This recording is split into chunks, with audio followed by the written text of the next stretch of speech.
Um, correct. Okay. That is, We she, will. yeah, yeah. So why don't we have a more relaxed schedule this evening, but let's get through this. So do we have any updates, Brian? Sure. So one quick update, obviously for those just tuning in, was that the ADU bylaw did pass. So Nick, actually, we did have that at the beginning. So that was one of the updates. The other was that the some from town meeting last night, that one thing to note was that the Highland Ave traffic calming project that had been kind of brewing for quite a while, um, it ended up failing. It was a $250,000 project of about, I believe, 11 islands, traffic islands along Highland Ave, specifically to traffic calming measures. Some of the opponents of it were saying actually they liked the idea of the traffic calming, but were upset that there was not any bike lanes potentially accommodating it. And it was it was difficult because of the width of the street to actually accommodate bike lines, and most of the project was actually to slow traffic down. Bike lanes are not a traffic calming measure. So that was kind of the highlights from that article. Looks like we only got about maybe a few minutes left. Deb, I don't know if you wanted to highlight any other things at town meeting that were of note. Oh, the CPA actually, so we could talk just a quick update there. The Community Preservation Act did fail, and it's for most of the reason it seems was a timing issue. That most of the people that came to not support it were actually in support of CPA, but were relying on data that showed there was a much higher percentage of a pass rate during an election year rather than during a non-election year.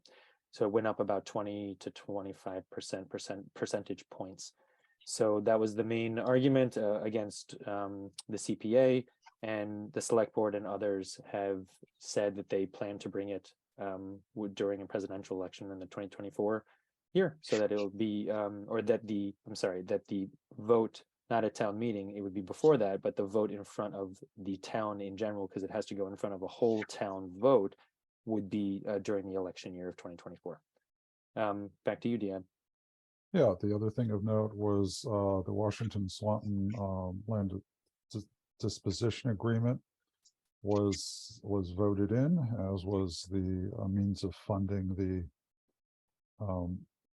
the difference between the purchase price and the sales price.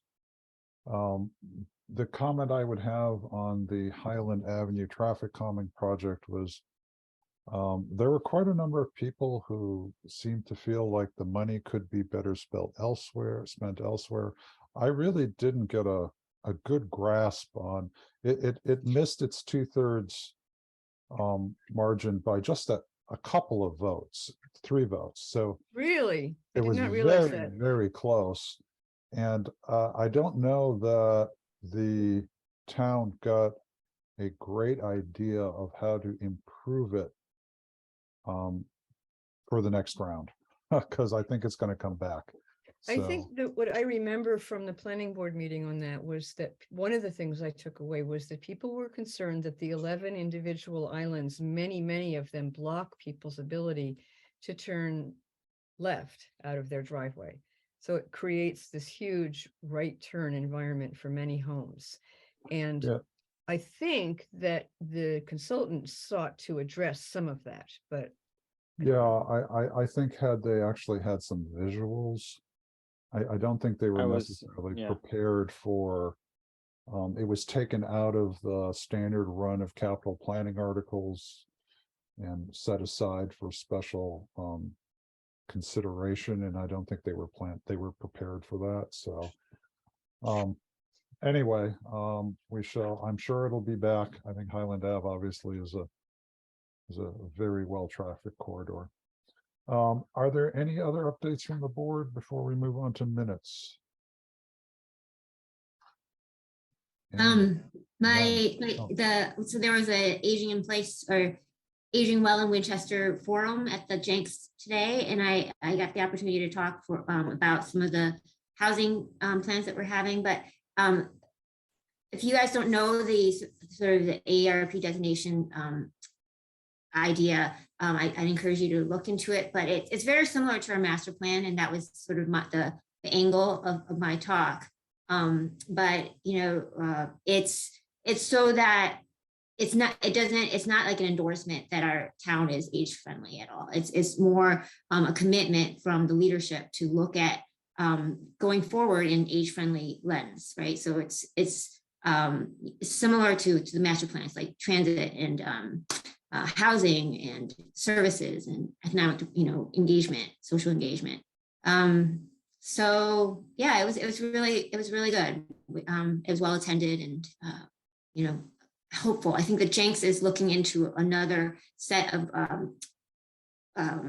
maybe a mass, like a renewal of their sort of plan and maybe even their facility. So I think they're looking into like a kind of a entry point into like, ta-da, we're rethinking things post-COVID. It sounds like they're starting a new strategic plan. Correct. Revisiting their strategic plan. Thank you. Yes. Yeah. So that's really cool. That's good. that's great. Thank you for doing that. Thank you for getting roped into it. Do Okay. we have anything that we need to discuss about ADUs, or is that all set? I think we are going to have it's not completely set. I think the next step is to communicate with the building department, the type of sorry, my phone is doing weird things. What sort of certification procedure for people with disabilities to try to get reach out to Kathy Boyle. I get her name now, but not So at town meeting. this Yeah. constitutes kind of the rules and regulations associated with the bylaw. Is that Yeah, basically yeah, what's needed now? Yeah, I think that's what we're at. I think we need to help the building department get that, in particular, the zoning enforcement officer, get those the procedure down. Ryan, do you agree with that? Yeah, no, very quickly though, just because I'm looking at the time, but I would say very quickly, I think what needs to happen is kind of what's probably going to be like a 1 to 3 page toolkit, essentially, where someone is like, I have a conforming lot in this district. What can I do by right? What can I do by special permit? What can I do by variance? I've already gotten several questions, even, like pretty much right after on Monday and so has the building department. So people are already, the first question, and this is the only one I'll answer at the moment, was when does this take effect? Like when can I do this? And this is an important question for people. And really, technically it gets retroactively approved the day the town meeting voted it, but it has to get approved by the Attorney General. That's what I thought. So the idea is that essentially it's not going to get approved by the Attorney General in something like maybe 4 to 5 months, something like So that. people could start construction in the spring. Yes. Maybe, hopefully. Right. Yeah, exactly. I think And the when idea. you say toolkit, could it possibly be more like a worksheet that you go Yeah, through and answer questions to guide you? It's more of like, or I guess maybe it's not toolkit. It's really cheat sheet. It's really like, kind of not an if then thing, but of more of like, I have a conforming lot in this district. This is where I can put this. This is how far away it can be. Right. Good. These types So of things. who Is it writes that? detached and then detached? It would be something that I would do. It's a attached. It's just something that can, because I don't know, within one day I was already getting not a lot of questions, but it was more of I got a few and the building department got a few, because guess what? There's a lot of people that want to determine if they can do this and if it's a special permit, which in a lot of cases there is a dimensional special permit needed. it depends on a lot of things, but people want to know what they can do. That's what it is. And you So know, when it all gets settled out, it does sound like it would get written up as regulations. yeah, we need rules and regs, but it's not going to be written quickly. A cheat sheet No, but can this is a guide a and- cheat sheet can be written very quickly. Yeah, So right. sorry for taking up too much time. No, good. I Well, really no. like it. We're still good.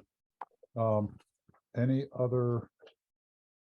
So I think we are, there will be, I think we are scheduled for an ADU working group this week where we can help talk about that.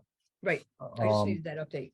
Thanks. So we do have a set of revised minutes that have been very nicely highlighted by our recording secretary, Nancy Polcari, not Nancy Pelosi.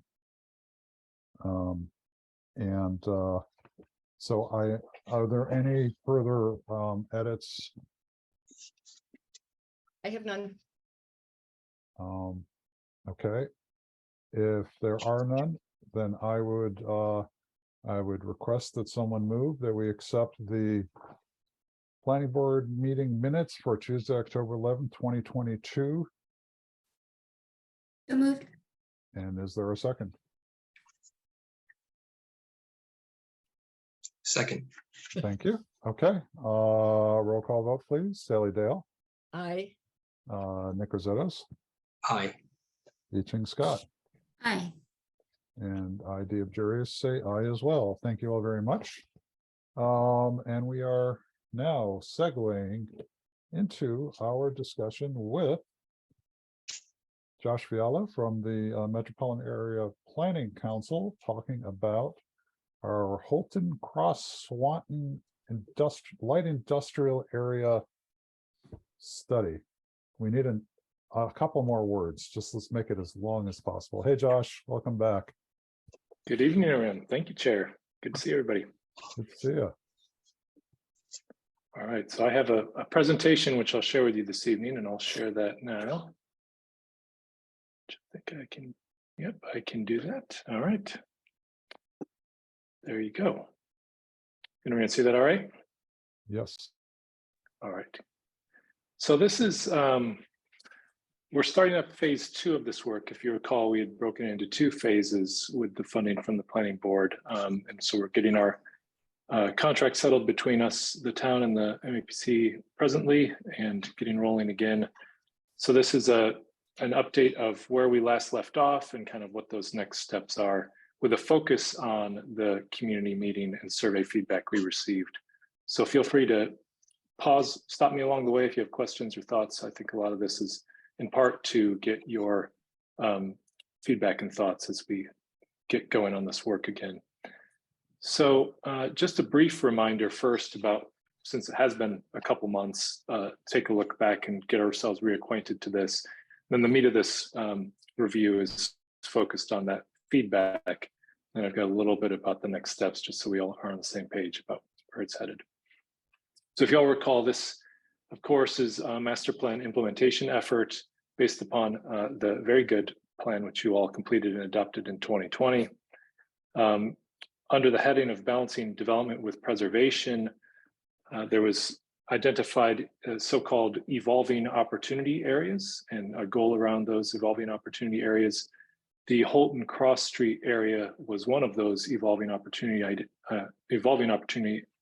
areas that was identified, and had some language about what a study such as the one that we're performing might seek to accomplish. And we've been following that guidance from the master plan, as well as focused on the geographic area that was highlighted in the master plan as well on the figure that you see on the screen. So this is the so-called Holton Cross Street area, but it also includes some areas a little bit further to the south as well, which aren't quite as adjacent to Holton or Cross Street. In summary, the overarching objectives of this implementation effort from the master plan is really to think about what is the future of this area, what does the community want to see, how should it evolve, how do we think about this? It's a non-residential area, of course. Primarily, there are some residences around it for sure, and surrounding neighborhood, and there are some residential neighborhood or residential uses which have encroached into the industrial area over time. but we're thinking about how to increase and really leverage the value of these non-residential areas, and focused on the tax base of the town overall, thinking about the zoning of this area and how it could strategically respond to what the community would like to see in terms of how it interacts with the neighborhood, but also what would be a good investment in the town at the time, and what uses might be realistic here. And then also in doing all that, looking to create a more predictable environment and reduce the potential for conflict and various impacts that I think people are concerned about the surrounding neighborhoods. So here's the official zoning map, which the board is very familiar with, I'm sure. And we're focused on these, I guess that's a kind of purple or magenta tone, the parcels which have the parcel numbers on them in this figure. And you can see, as I mentioned, there are some parcels which get down to Swanton Street. So it's really a Holton Cross / Swanton Street area when you look at all those parcels, which are the ones that are currently zoned light industrial, or the IL1 designation. And just sometimes, because you don't get quite the feel for a place from the zoning map alone, this is the more general context, an aerial photograph of the area. Mostly the parcels which are the subject of this study are those that have the larger building footprints, which are the ones that are non-residential. So let's jump right in to the feedback that we've gathered so far. Just a little bit first about the audience which responded, primarily self-identified as residents of Winchester, although we did have some that more self-selected as would be also residents of Winchester, but more specifically identify as residents of the area or surrounding neighbors. A resident of Woburn, which is appropriate since this industrial district also carries north across the town line. A few town meeting members, and a business owner and a patron, and another stakeholder who didn't fit into one of those categories. We're not sure exactly what that one is, but something other. But mostly residents of the town are what people identify with. But most people who have been interacting with either the meeting or the survey do engage with this area quite a bit. So more than once per day was the most frequent response, followed by about once per week. So we're assuming, based upon that feedback, that most of the people here are familiar with the area and or quite familiar with the area, and it's a part of most respondents' daily life. So we're getting, I think that's a good audience to hear from. And we dove right in with that group and asked some initial questions about how people would describe their vision for how this area might evolve. The most predominant answer was that people really view it as a place for connecting, almost as an extension of recreation, actually. So a safe and pleasant place to visit, walk, or ride a bike. The Tri-Community Greenway goes right through this area. And I think that's in large part the way people who have been responding to this feedback have engaged with the areas is mostly through either connecting to another place, connecting recreationally, walking or biking. And then the other group that you see highlighted here thinks of this area as one that has a variety of activity, which is what it does have today, and a variety of amenities that work and fit well together and complement the surrounding residential neighborhoods. Some still people thinking about it primarily as a business, job, or economic activity area, which you see with 9 responses there, or that the most important aspect was the quality and variety of businesses and services. So you see, some people do view it that way, but I was a little surprised by this answer that more people view it less about the uses or functions or activities that are there, and more about its sort of connective tissue to the rest of the surrounding area. Yeah, if I just want to interject here, Josh, I really find Sure. that it's almost like they've completely erased the whole commercial aspect of it, in a sense, from their vision of. So I find this a strange slide. I I don't know that I would I don't think we can totally form a vision around this response alone. So I think we'll triangulate on it a little bit, but I would agree that it may be due in part to the, that if you go back to the self-identification of respondents being primarily residents. So it's not, if it were primarily business owners, I think the results here would be a little different. Right, from the resident's point of view, and it also speaks to that question about buffering. From the resident's point of view, fine, if that's IL land, but let's make where we live, which is adjacent to it, really nice. Agreed, yeah. Playgrounds, trees. Josh, I also, if I could interject, wonder if Swanton was in the imagination of people doing this survey too, because we talked about this earlier. I don't think you were present, but in talking about Swanton and adding that into the title, Holton Cross Swanton, as a PR way to get people interested in this, because most people visit Swanton at least once a week for, you know, the transfer station. And so that usage and that familiarity with that area is what I'm thinking this is. You know, it's sort of the beginning, or it kind of disperses the bikeway to both sides. And there's, you know, the cafe. I mean, there's the bread place, Mama Do's, and like the cafe. And so like that kind of thing is what I would think that this is about. Maybe just more familiarity with Swanton and Cross and Bolton, but I don't know. Yeah, that's a good point. We could certainly make that adjustment going forward, that we call it the Holton/Cross/Swanton. I think that's appropriate. A few other ways to think about the vision. We got some good feedback around. So what this question asks, what words would you use to describe your ideal vision for the Holton Cross Street Swanton area? And the primary answer here was a dynamic mixed use center. So this one gets a little more at the uses and a little less focused on the public realm around those uses.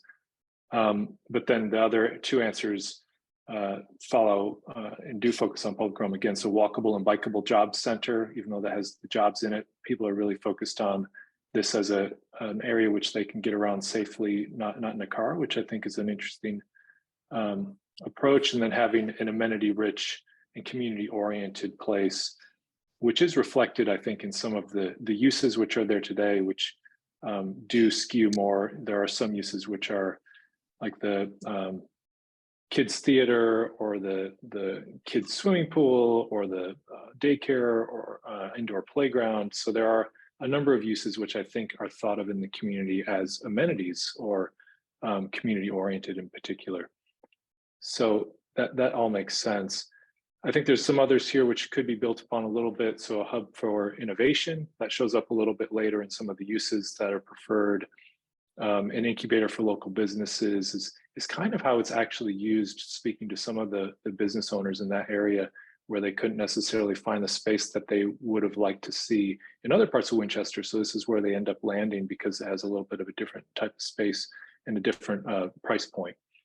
And then a local employment center as well. So you see all of that. I think this is a good way to start to describe this area.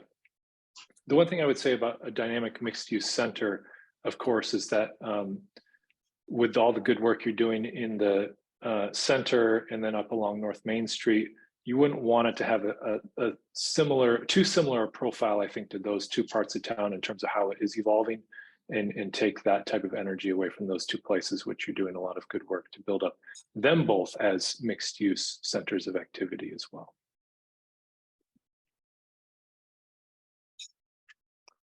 And then we asked sort of an order of magnitude in terms of the transformation of that change and how people like to see it evolve. So how close is Holton Cross Swanton to the area you would like to see compared to what it is today?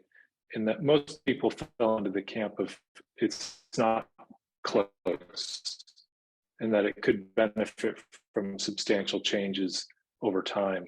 And then the second highest responses were actually a little even more extreme than that it's not close at all and it needs a major transformation. So this, I think, points to the level of change or investment or transformation that people are desiring here. And then we asked what would you want to add? So if you could take, get that transformation underway, what would be missing, and what would you want to add in to make it a better place from their perspective?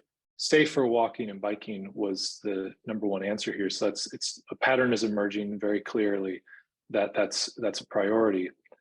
And then in addition to more street trees and landscaping, I think that's sort of a consistent answer, and improved traffic and vehicular circulation goes along with those as well. You see some of the follow-ups after you get through that cluster, which are all related to the traffic circulation and public realm network. There's additional small businesses and services. It's the next most frequent answer. So then we get a little more focused on the businesses themselves and the uses occurring there.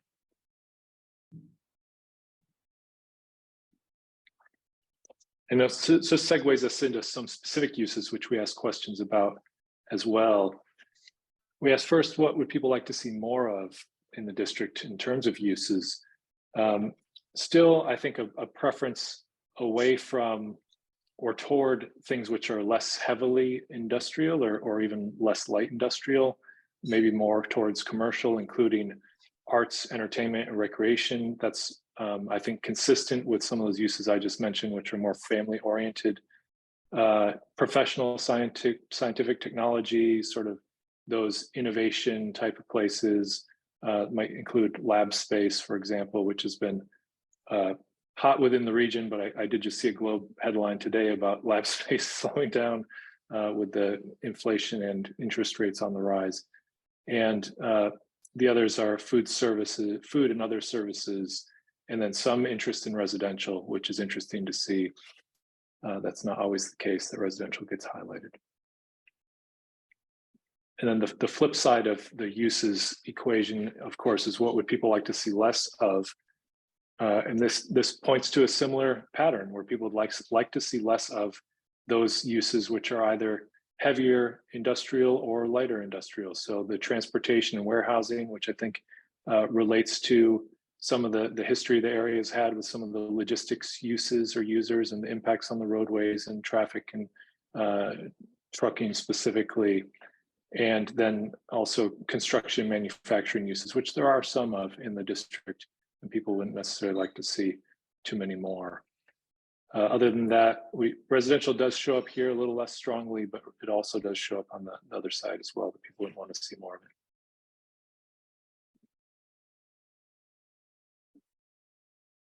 And the impacts, I think, relate to those uses. So the most concern is around traffic, which is a pretty, I think, standard concern in many of our communities. But in this area specifically, with what we'll see in a few slides, some of the intersections and the way people are getting around this area, there's, I think, a particular focus on the traffic.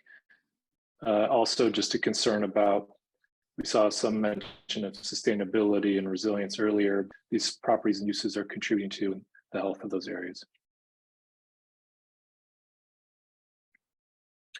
Now, just a little more focus on some aspects that could relate directly to zoning characteristics of the district.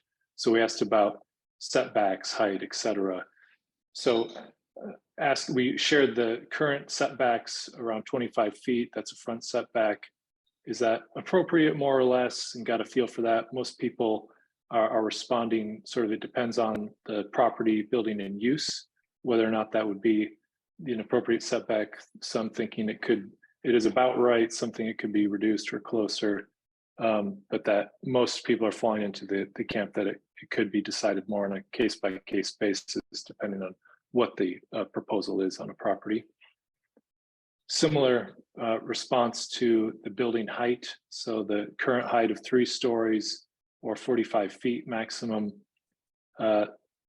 Most people are thinking that it depends on what that use is, if it should be more or less than that.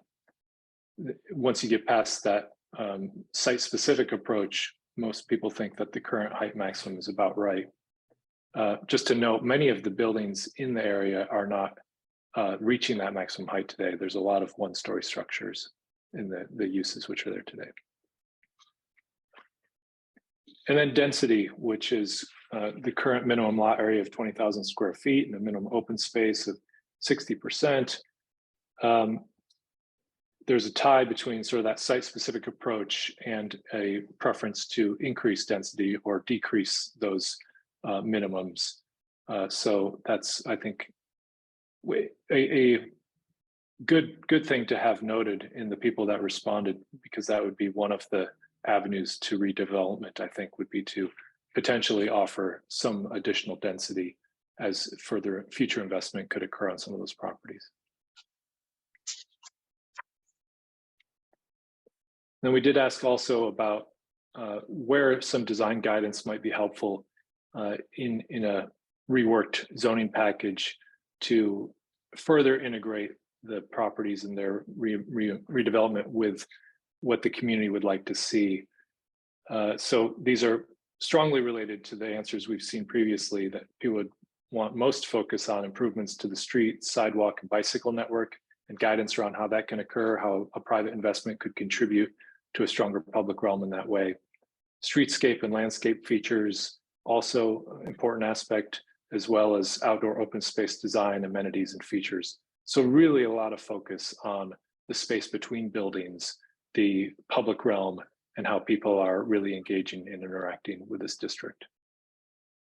You see, beyond those, we highlighted the appearance of the building and facade features is important, as well as the position of building and parking on a property. And we have a few more questions about the circulation specifically. So the first ask, if people experience traffic or driving challenges in this area, the primary response was difficulty with the intersection, and that's its namesake intersection, of course, with the Holton Cross Street area, that sort of five-way intersection, which is difficult for many people to navigate both in a car or outside of a car. And then also comments around vehicles driving too fast or traveling at high speeds, making it feel a little unsafe. So you can see those responses there. Additionally, general traffic congestion and conflict with other vehicles were also pretty frequent responses.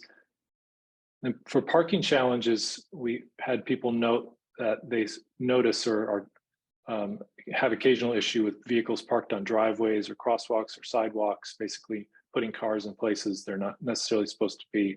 We heard that from some of the small business interviews as well, that does become a nuisance occasionally. And that might be related to the second most frequent answer here, which is people say that there's not enough street parking or public parking near the properties. So it depends on the property if the adequacy of the private parking lot or the configuration in some cases of that private parking lot and how convenient it is to use. But people also noted the public on-street parking as something to think about. And then for safer walking and biking in the area, most people mentioned and highlighted for us some of the missing sidewalks or gaps in the sidewalk network, particularly the area under the railroad overpass on Cross Street there, and that being sort of a difficult area to navigate as a pedestrian. Also, vehicles traveling too fast makes it feel unsafe for people walking around, and just the general volume of traffic as well. Missing bike lanes were also noted there, maybe making the connection to the greenway, which I think people are connecting to in this area as well. So that's the feedback we received. Overall, I mean, I think it's interesting what, of course, what clearly comes through, as we've already kind of talked through a little bit, is the focus on the public realm and how people who are mostly residents in this feedback interacting with the area. And I think viewing this as a place which has non-residential uses, but that they want to still engage with and feel safe as they're either getting through it or around it. And so I think there's not much today in terms of what's required through the zoning relative to public realm improvements or how these particular uses are dealing with impacts to the surrounding neighborhoods. So I think that's something where we can make some good progress on, while still thinking about the types of uses which were highlighted here, which the community found more favorable, and trying to think about a zoning package which might bring some of the more of those uses in over time. Other thoughts from the board before we move on to next steps? I just had a sort of a question observation, and this is probably something that we're going to kind of move into. But as we're thinking about all of these exciting uses, it'll be interesting to see what is the current zoning, and then what is the zoning that we need. So, as an example, let's say, as an example, you wanted to have a biotech company. So what's the current zoning? And then what's the zoning that we would need to have that company? And then the other second sort of observation in question is, let's say, use the biotech company as an example. Let's say we wanted to have that, or any number of uses that are exciting. What would we do? Would we invite a bunch of companies to come into the area? How would we promote our vision? Would we say, oh, we'd like to set up a biotech district, and we're inviting biotech companies, or whatever it is, whatever it is that your thing is, and then how do we promote that? And I guess that those are my two questions / comments. Yeah, I think that's you basically sort of described one of the next steps is to take a look at this feedback. Yeah, and for us to we did in the presentation that we gave in the first community workshop back over the summer, present in a little more detail the contours of the existing zoning characteristics there. So I think that's really the charge and task at hand, is to think about this feedback and how, in my view, we can work within what the community would like to see to open more opportunities. I think it's about opening those opportunities.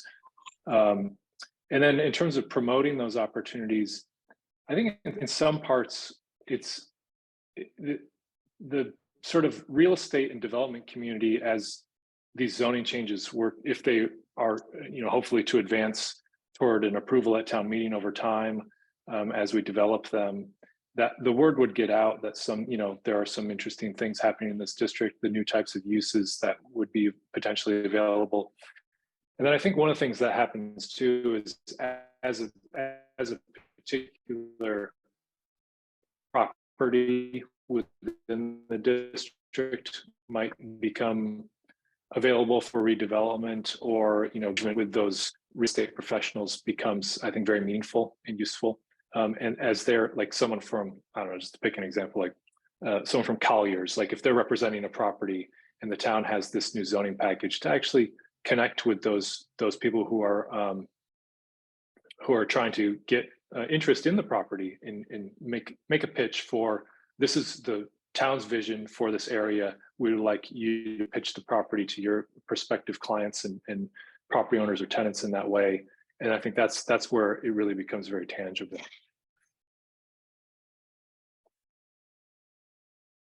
Great. My internet is a little flaky this evening, so I apologize if I'm interrupting. My internet seems always to be flaky. So I'm really struck by, I think, there are just, it seems, two big elements, which is how people feel about their neighborhood and treating it as a neighborhood, and almost very separately thinking about what's happening in the actual IL zone itself. So there's this, and so I Josh, I think you're right that we can kind of approach them in two ways, that we can try to come up with remedies for what I think a lot of people are feeling, is that they're living in an area which is, doesn't have some of the pedestrian amenities that they would want.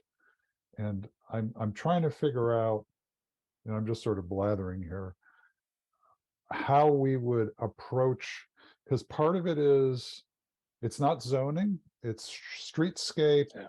it's traffic calming, it's stuff that the planning board doesn't have a lot of control over. And so it's an area where we need to bring in the select board and the whatever TTAC stands for these days, the traffic people. Yep. So we can sort of get them to see this as an area which requires this investment in the public realm. So we need to understand better, I think, how we engage those other parts of the town government to help us with this area.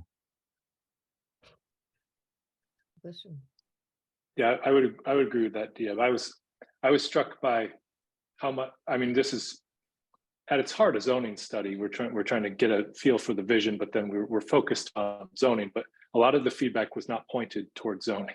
So I do think that was a striking element of the feedback we received. And we have done some analysis though, in terms of where those gaps in the sidewalk actually exist and highlighted them on the map. And so I do think through this work, we can provide some of the conceptual effort to get that ball rolling in terms of some of the public realm improvements that might be useful. Mhm. Can we specify in zoning bylaws that whenever somebody builds something on a street, that the streetscape in front of them has to be improved to a given design standard as part of the privilege of building on the land that faces that sidewalk and that strip of grass? So that we begin, as properties change hands, to slowly, I know it sounds patchwork, maybe that's the only way we can afford it, I don't know. But your question, Diab, about what authority or what levers does the planning board have to increase, to encourage a major upgrade of the public infrastructure for the neighborhoods and a major upgrade of the buffering between the zoning districts? I mean, I think zoning bylaws can address buffering between districts much more than I think we do. But we can't say in a zoning law, the town shall do this to make the streets and sidewalks and crosswalks and bikeways better. That's all coming out of the select board, right? Yep. Okay. So let's just focus on the buffering and let's focus on uses in the IL areas. To me, that's where we have an opportunity to be impactful. Am I wrong? No, I agree with you. I think we just as we're looking at the streetscape on North Main and wondering where we're going to come up with the $5 million per mile or whatever to bury the transmission lines and do all of that wonderful stuff. I think we still need to, I think this is an area that I don't think most people pay very much attention to. And I think drawing the select board into this and saying, hey, look, I mean, Josh, the diagram, the pie chart you showed at the public meeting showing all of the different types of businesses and the number of people who are employed there was just eye-opening. And I don't think that anyone has a concept of how complex this area really is. Well, the Chamber of Commerce actually can be a key ally in this whole process. I'm imagining that a good number of those businesses that make up that pie chart belong to the Chamber of Commerce, but maybe not. Maybe the Chamber of Commerce is primarily focused on downtown businesses as their membership. I honestly, I don't know. But it certainly is a way to make people realize that this is actually, it took me a couple of years living here to realize where was the Woburn line. I couldn't tell. There's no like entering Winchester, and it just kind of blends off into industrial land.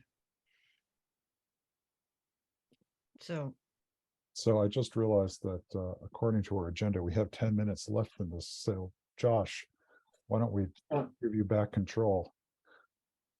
All right, sounds good. Well, I'll just talk through briefly some of the next steps and where this is all headed. So Good. you see phase one, which we just kind of talked through in summary form. So where we're headed next is to continue pick up with some of the public input through interviews and focus groups, which we had done in phase one as well. But I think to just round out, maybe getting, in light of the way the survey results turned out and community engagement so far, is maybe continue with a little more focus on the business owners and property owners, and try to round that feedback out a little bit to see where their thinking is. And then we'll be turning toward really preparing recommendations, and do that in a way where we focus on the zoning, of course, and put forward tangible recommendations in terms of how we think that could evolve relative to the feedback and vision we're starting to get a shape of. But also, I think in light of that feedback, do try to give you some tangible action items to move forward in terms of some public realm thinking as well. And then I think probably come back once those start to shape up, the recommendations begin to have a form, come back to the planning board and share those with you all and preview that information in the lead up to a second community workshop, which would be really to gather additional feedback on how we've incorporated this feedback to date into a series of recommendations. And then that will help us to see if we're on the right track and refine as needed. And that would be, let me see, I think I've got actually a time. Yeah, that would be in the, probably headed towards that community meeting in like the February or March timeframe. So shifting toward continuing to open up do some additional interviews and round out our understanding of that feedback this coming month, then turning really toward the recommendations in December and January, and then coming back before you all. And that's what I had. So there you go. We can see each other better. Thank you very much, Josh. That was interesting. Brian, I'm thinking going along with Sally's your last slide, Josh, saying, hey, come talk to me. Can we do a blast out maybe to the Chamber of Commerce and see if some of their members are in that area, so that we can try to rope them into well, not rope them in, encourage them to discuss this with Josh. Engage them. Engage. Yeah. So I think this would be a good thing for Richard Leaf, and I'm going to put you guys in touch. So Richard Leaf happens to be an architect in front of the ZBA a lot, but he is also the liaison to the planning board from the Chamber of Commerce. So I think this would be a good, starting point there to kind of set up that relationship to make that grow a little bit over the next, year. And typically he joins us at our meetings. So yeah, he usually is here. So, not to pick on him, we appreciate all the time he's a very logical choice to move forward with. Yeah, and we do, we typically we actually had I think it was last year, we had a very positive meeting, or maybe it was the beginning of this year, had a very positive meeting with the chamber. It was in person, I believe, and it was kind of a first of like the hope of many, but typically we did not have a lot of interaction with the chamber, and I think both sides want to change that. Right. Yeah. Or we're on the same side, sorry.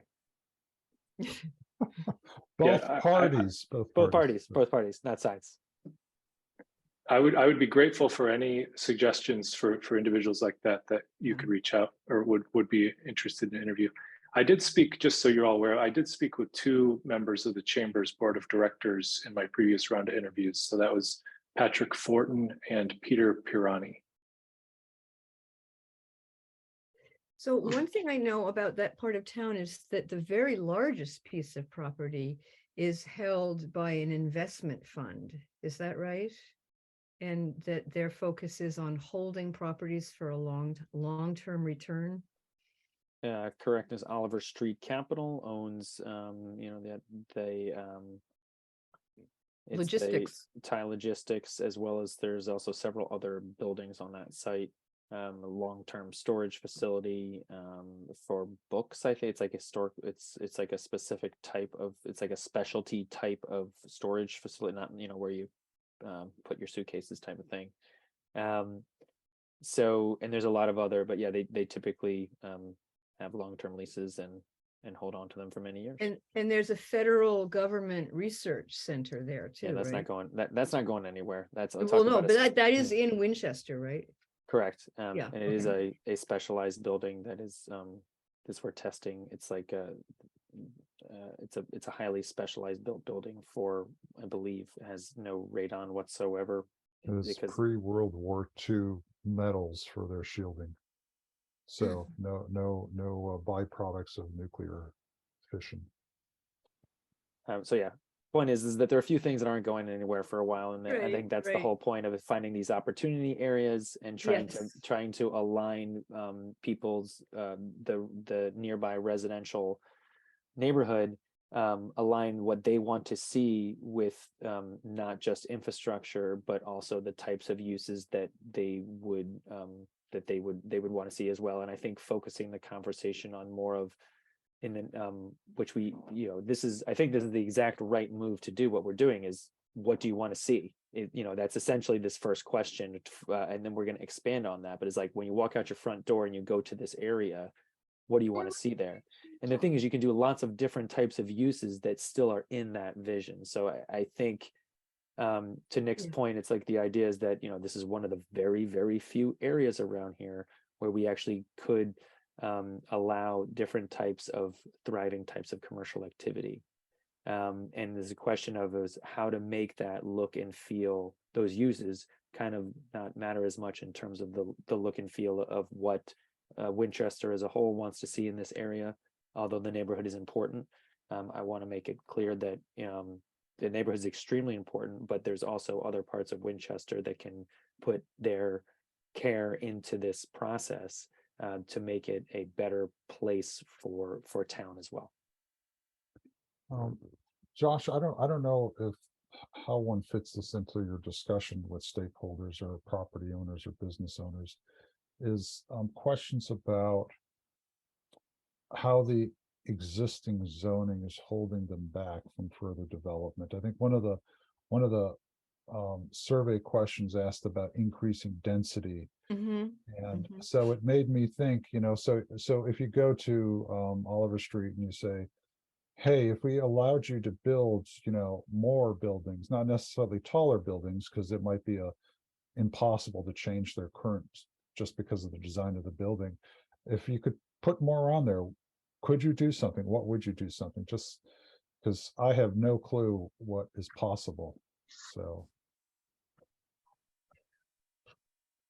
I think about all the different sort of light industrial neighborhoods that I drive through on a regular basis, and their proximity to residential neighborhoods. And I think it's a really, I guess I don't know where to go. Never mind. I'm just trying to cast my eye over what it looks like in different places where this condition exists. well, one area you can think about is if you drive down to Union Square in Somerville, there are some really grand plans for putting in a lot of very dense, I'm going to call them commercial buildings right in that very dense neighborhood. So what does that mean? Is it like a Linfield marketplace kind of a place, or is that like the strip No. mall across from Alewife? I I mean, think it's more like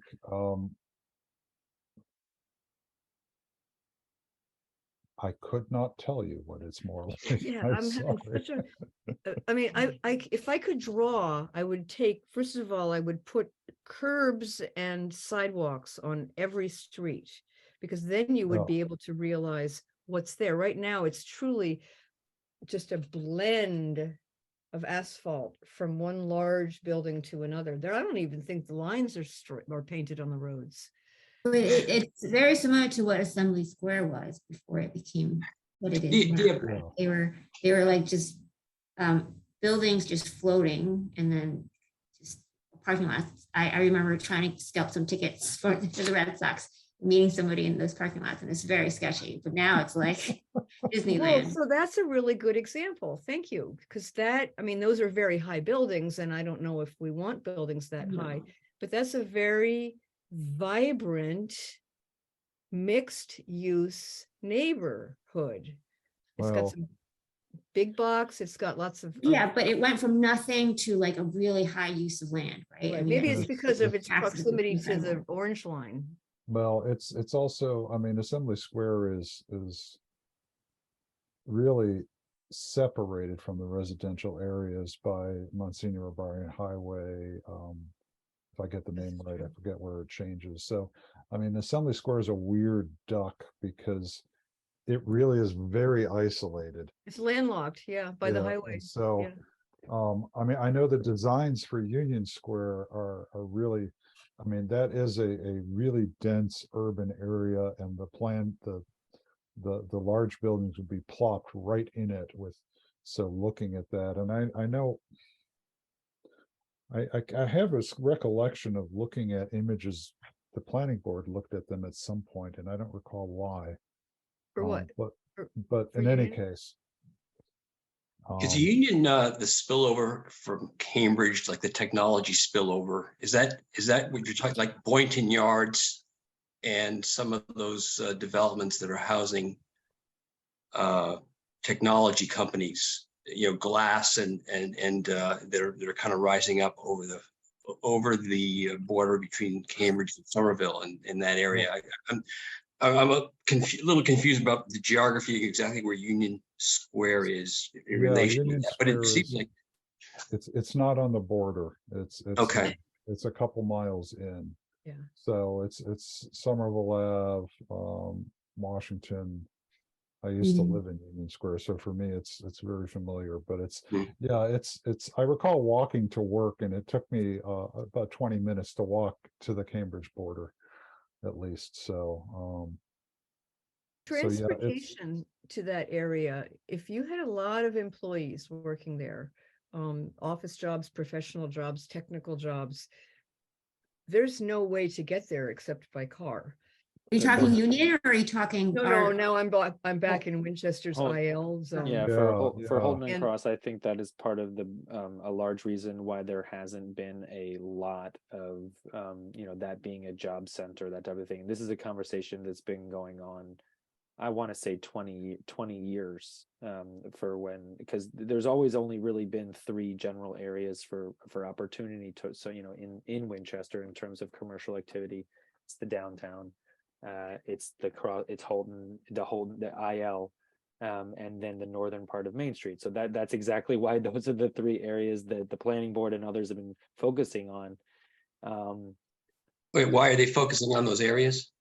Those are the three why are those the three opportunity areas? Well, basically because they're not a sea of single family homes. Everyone wants to kind of preserve the rest of the single family and two Sure, family homes in Winchester, but those three areas are like, well, if we're going to expand commercial at all and kind of change that tax levy even a 1%, the only way that's going to happen is in those three areas. So it But sounds, you know, go ahead, I'm sorry. I would say that, and the biggest problem there, and you hit it on the head, Sally. But the biggest problem there is that the reason why there hasn't been this huge job center in the IL, meaning that it could be a lot more, is because of the lack of good transportation infrastructure. So we're talking, and the So train goes closer- right by That's it. true that's true of the entire town. That Well, we don't have a T or anything. We have two. I mean, I the- disagree. Yeah, I mean we have. I mean, we I mean, do have a train. the commuter rail is helpful if you're going to travel to your high-powered law job downtown, but it's not going to be the place where you're going to go to get groceries or to do anything else. Well, Really, it's not a job center, but it's the idea of putting density and So- opportunities for Well, change.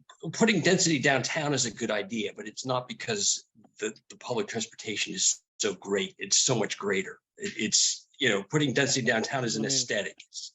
So Yeah, the no, closest to put it precedent, fairly not talking trained. about Union Square anymore, but it's the Vale in Woburn, right? I mean, they Mm-hmm. took an area very much like ours and made it insanely, money making, right?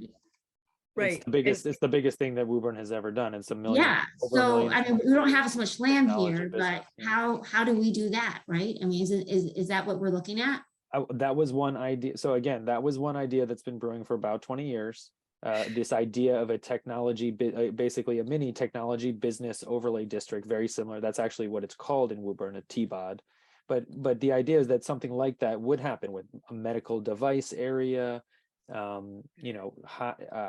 robotics. These are not, again, new ideas. These are something that potentially could, and the holding it back was the either, really, a whole bunch of people that living right there that could either walk there or that, and therefore they don't need the transportation infrastructure. So the density is not there. But in this situation, it's the train, it's the transportation, it's the shuttle system. There's nothing to get all those people to that center. So the people who are developing the Vale, which is a very large group, I'm sure, Leggett McCall. they have addressed the transportation issue for employees and residents of all of those different buildings by making parking lots. Is that correct? I would say they are not just lots. There's like 6 to 7 story parking garages in there. Okay, I believe so- there are 4 of them. I mean, So that's not a model that I No. personally would want to emulate, even at a smaller scale, relative to the size of the land. And on over and over, as Nick just said, it's coming up to transportation issues. If you live on the west side and you don't want to take your car, is there a bus that gets you from like St. Eulalia's, I'll just choose an example, down to Bookends, right? And There's never going to be a bus that gets you from St. Eulalia to Bookends. I mean, that's kind of a pipe dream that there's going to be a bus. I mean, that's going to get you to the west side actually think anywhere within a reasonable amount of time where you're going to want to do that. I mean, yeah. It occurs to me that the Traffic and Transportation Advisory Committee would be somebody that we could brainstorm about Holton Swanton Cross with, because they're steeped in the vocabulary, the options, the push-pull of all the issues around transportation. It would just be very interesting. I realize they're an advisory board to the select board. I think they're on our list of boards that's coming up Is soon it coming up in January? or sometime soon. Also, Yeah. sorry, quick time check. Yeah, Yep. we're about 7 We're over. over. But Yeah. so anyway, I think there's so much to talk about and to envision. And Nick, I just want to make one point. I mean, it's not never to, gonna happen. yeah, sorry. Go ahead. I just want to say, this is probably why I can survive the planning board, because I actually believe that if you can bring a vision into clear enough, crystal clear focus, that you can actually map a way to get there. Yeah, I support that. Yeah. I support that. Yeah. What did you say, Yeah. Dean? I said that's why we're called planning, because that's what planning Yes. is. So I never say never. Sorry, Nick. Yeah, I just want to. No, you're right. You're right. You're right. I just, yeah, I wanted to address one, I Ching, you said, why can't we do what the Vale did? And one of the big things is that the Vale had a single property owner and a single developer. And so I think that as we look at the IL, we don't really have that fresh, green opportunity or whatever you call it, greenfield opportunity, although it is a brownfield up there, but Which is why we're building a pumping station. Yes. I think that's a great point, Deb. That and Assembly Row both were very large properties at scale that were redeveloped as a single sort of master plan on 100+ acres. So I think that what this points to perhaps is a very productive next step for us as well would be to find some good examples of a similar industrial district that perhaps has done some of the evolved in a way that maybe would be consistent with what we've seen in the feedback. So we'll do some thinking about that and see if we can bring some examples that would be helpful. That For would be some excellent. reason, the aquarium area of Norwalk, Connecticut jumped into my mind. I don't know why, but I know it's industrial, it's residential. It's obviously very close to New York, so the intensity level is majorly higher. But I love that you could bring examples. That would be great. I Yeah. appreciate it. So why don't we, because we are, as usual, just a little behind. I should say mostly as usual. Any last thoughts before we bid Josh adieu? Well, so Josh, Wow. looking at your next steps, I didn't quite understand where we are in this whole continuum that's at the end of your document. Here, going back to the slide thing. On the where I had the scope of work laid out, Yeah, this, we're at the bottom where it says phase 2, Sally. okay, So so we we're would just be, entering phase 2 now? yes, Okay, good. So your public input plan is with businesses, and focus groups with them and residential, residents and property owners. That's where you're headed right yeah. now. Yeah, Okay. we'll be focused on some additional outreach with the businesses and property owners, since I think that was maybe what was lacking in the survey results in Right. the previous meeting. Right. And then we'll Right. be turning, as we do that, turning toward how to shape this up into a set of recommendations that would be helpful. Great. That's great. So, go ahead, Nick. I was just going to ask, is there anything that the planning board should do between now and the next time in terms of this? Or are we just, I mean, I would imagine that we'll look forward to your recommendations, but I'm just, throw that out there. I would suggest if you have individuals, property owners, chamber members, others that would be helpful to talk to for me to either send those names along, or if you want to go the extra mile, you could make an email introduction between myself and those folks, and that would be very helpful. Yeah, and then one other comment, just in support of Sally's point, that this is a vision, and we need to, I guess, think about what can be possible, and if you build it, they will come. So I do want to express my desire to be a part of that vision and seeing what we can make out of this. And one add-on to that, the town meeting members that are resident in the precincts that area covers would probably be honored to be reached out to. But I want to know what Brian and Diab think about that. Definitely. to me. And I have Yeah. a few contacts in the neighborhood as well, Yeah. so we Yeah. can certainly do that. So I think maybe touch base in early January, mid-January, after some time for you folks over at MAPC to percolate and do your stuff. Sounds good. Okay, cool. Thank you very much. Yeah, good. As usual, excellent and thought-provoking stuff. So we will see you in the new year. Thank you so Thank much. you all So very Merry much. Christmas. Yeah. Happy Thanksgiving first. Happy Yeah, Thanksgiving. Excellent, thank you. So we are going to move off to review our table of uses, and I have to make a pit stop. I will be back in just a few minutes. So why don't you go ahead, Brian, and start talking about our use Sure. table. Sure. Our non-use table, our our non-use prevention table. of use. Yes, it's a funny one. I'm actually going to just get up Google Maps for a second. So just lay the land for a minute. So quick story. We had a special permit before us last time about a piece of property between the sorry, this is the GBD 3.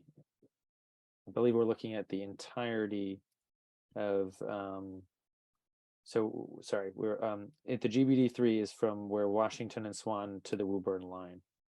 Okay. So Washington and Swan, you can see here my cursor, and you can the Woburn line is right here at Right. Yeah, right Not here. Washington and Swanton. Washington's on the other side. You Oh, mean Maine. sorry. I'm sorry.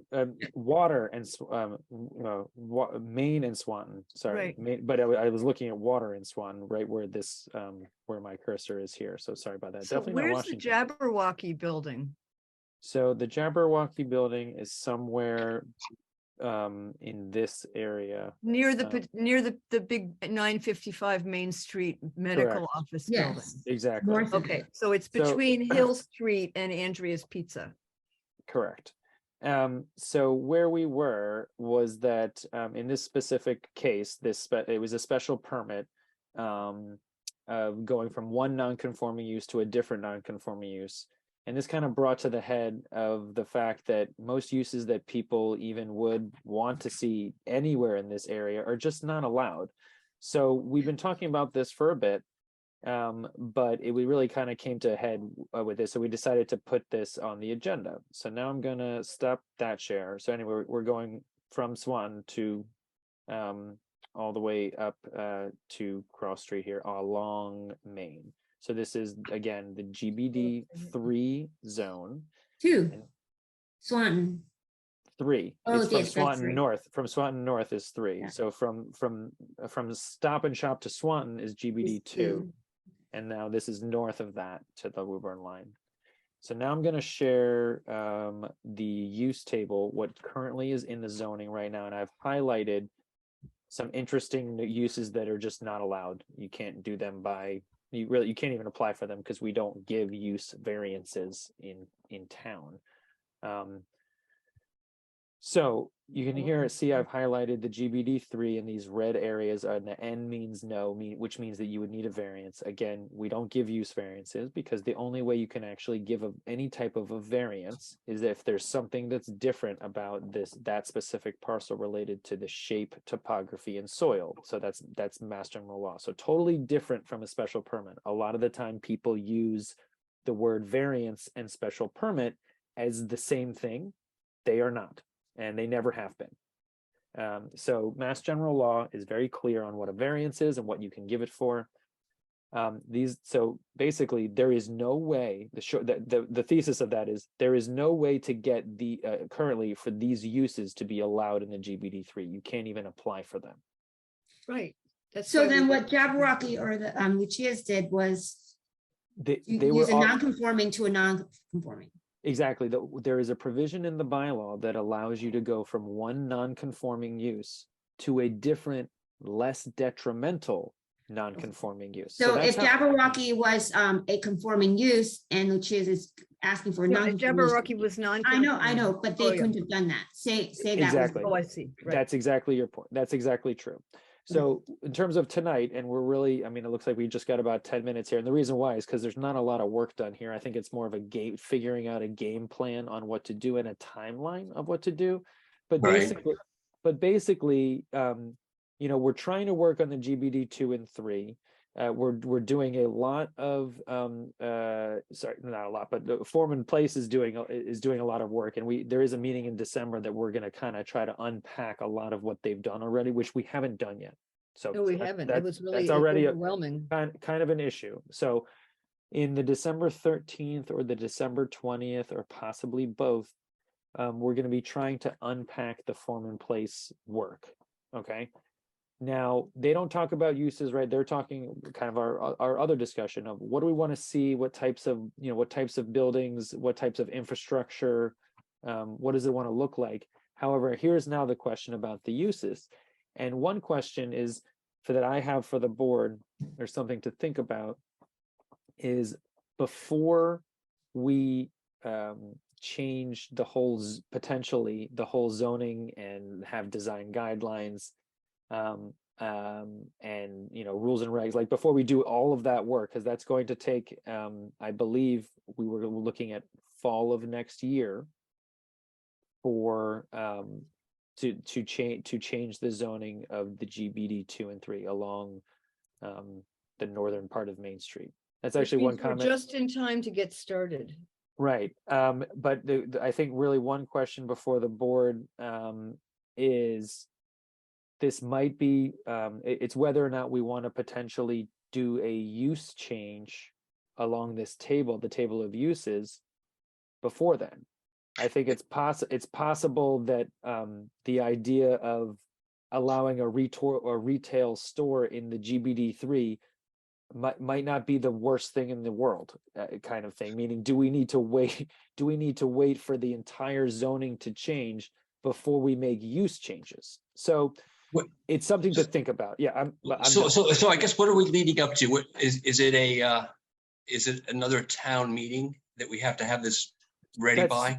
Yeah, so With Springtown meeting. thank you, Nick. So that's kind of the point, I think, for tonight, meaning the goal of tonight related to this agenda item, and others could chime in, or anyone else, but my goal for this evening was one to, I don't think there's much point to having a 10-minute discussion on what all these uses should or shouldn't be. We're not there. I think we need to come up with a Well, I think though it's helpful to have it early on in the conversation so that we can start developing a consensus, and maybe even a straw poll would be good. So when it comes time to actually vote, we're all kind of like, yeah, we kind of agree on that. And I guess like a vote would be closer to the town meeting, I would think. Yeah, I'm just trying to figure out a timeline. That would meaning the goal for tonight is like, is this something that the planning board should pursue, simply a use change? The reason why someone could say, well, why now? Why not just wait until fall? Which is actually totally reasonable, right? Like, just do the whole soup, just do the whole entire thing at once. However, you're saying maybe we could do one in spring. I'm saying that's one question, and it's total. There's no wrong answer here. I don't even have a preference. It's more of like, this is something that should be decided, or should we just kind of start bake this? Should we bake this into the bigger package of fall? So that was one question that I had. I didn't have any other major questions, and if we had time to talk about the uses, great. But that was kind of a big timeline, much bigger picture question. Anyway. It would be. I mean, since you have it here, it would be helpful to talk about. Let's go back to. Is that your timeline there, Sally? Yeah, that's my crazy timeline. And if you look at it, you look at Springtown meeting. If we want to bring something to Springtown meeting for use changes, I don't think we should give up on it yet, because we've got a month. It's got, yeah, I mean, it says we should have this pulled together by December 15th. So I would suggest that, since silly Brian. we December 15th. Oh, okay, let's in a month. It's a so month. we have already planned discussions of the form in place work. So why don't we we put some time in there where we talk very particularly about which uses we think are appropriate for this area. I don't understand why these uses are not allowed, and I think at that point we might want to have a better idea of what a trade shop is. I have no idea. That's what I was going to ask you. What are these 1 through 19, and does that capture all possible enterprise opportunities? Yeah, so let's put that down. That's why it's going to take time. That's why it's going to take some time to go through that. So I can certainly develop a memo. So the next time we meet, actually November 29th, 2 weeks from today, there is an extremely important discussion that we have about next fiscal year's budget. And then the other thing is the reaction to the form in place. It is possible that maybe those are the only 2 agenda items we have outside of, there might actually, no, I think there is time on ZBA, because I think we just have the one now. So yes, so we actually don't need to put anything else on our next agenda and just talk about the northern part of Main Street. I've been already hearing some comments that North Main Street doesn't exist, Brian. There's no such thing as North Main Street. That's true. It's Main Street. It's Main Street. There is no the such northern end of. Exactly. So we're gonna have to brand that a little differently. But the idea is that maybe we just devote an hour and 15 to that, and an hour it maybe for the budget. I don't know, but we need to do it. That's maybe that's more. What do we have to decide on the budget? Is that our budget? Yes, so so budget season came up very quick, as it always does. But basically we have to completely over and done our entire, we have to, oh, sorry, that came out wrong. We have to completely do our whole budget for FY24, which usually only takes about an hour, by the way. That is not, it is not like a, usually we have another meeting, but we're going to have to do it actually all in one meeting, which is totally doable. But that is happening, I believe, at the next meeting. And that's I mean, because we can't meet on the 22nd because it's a vacation week. No, because it's due to the town manager. We got this, very, very soon from now. So I think the 29th is the last time that we can do it. We just got, let me get it up here. I know, that's what I was saying. Could we meet in the middle? I No, can, because it's. I'll tell you. nobody's in holiday. town. Right, yeah, So okay. Just budget, checking. no, yeah. So I think I agree, Brian. Why don't, next meeting, we will devote it all to whichever part of Main Street is a block away from my house, we'll call it that. And then December 1st, sorry to interrupt. It's December 1st to the manager. So we just got an email. We just got an email on November 7th. So we got an email last week, November 7th, and we're given a month to do a budget. That is not out of the ordinary. So the reason is that December 1st, we're not meeting between the November 29th and December 1st. So Right, it would has be to all be December done. 6th. yeah. Do we have complex budgeting No.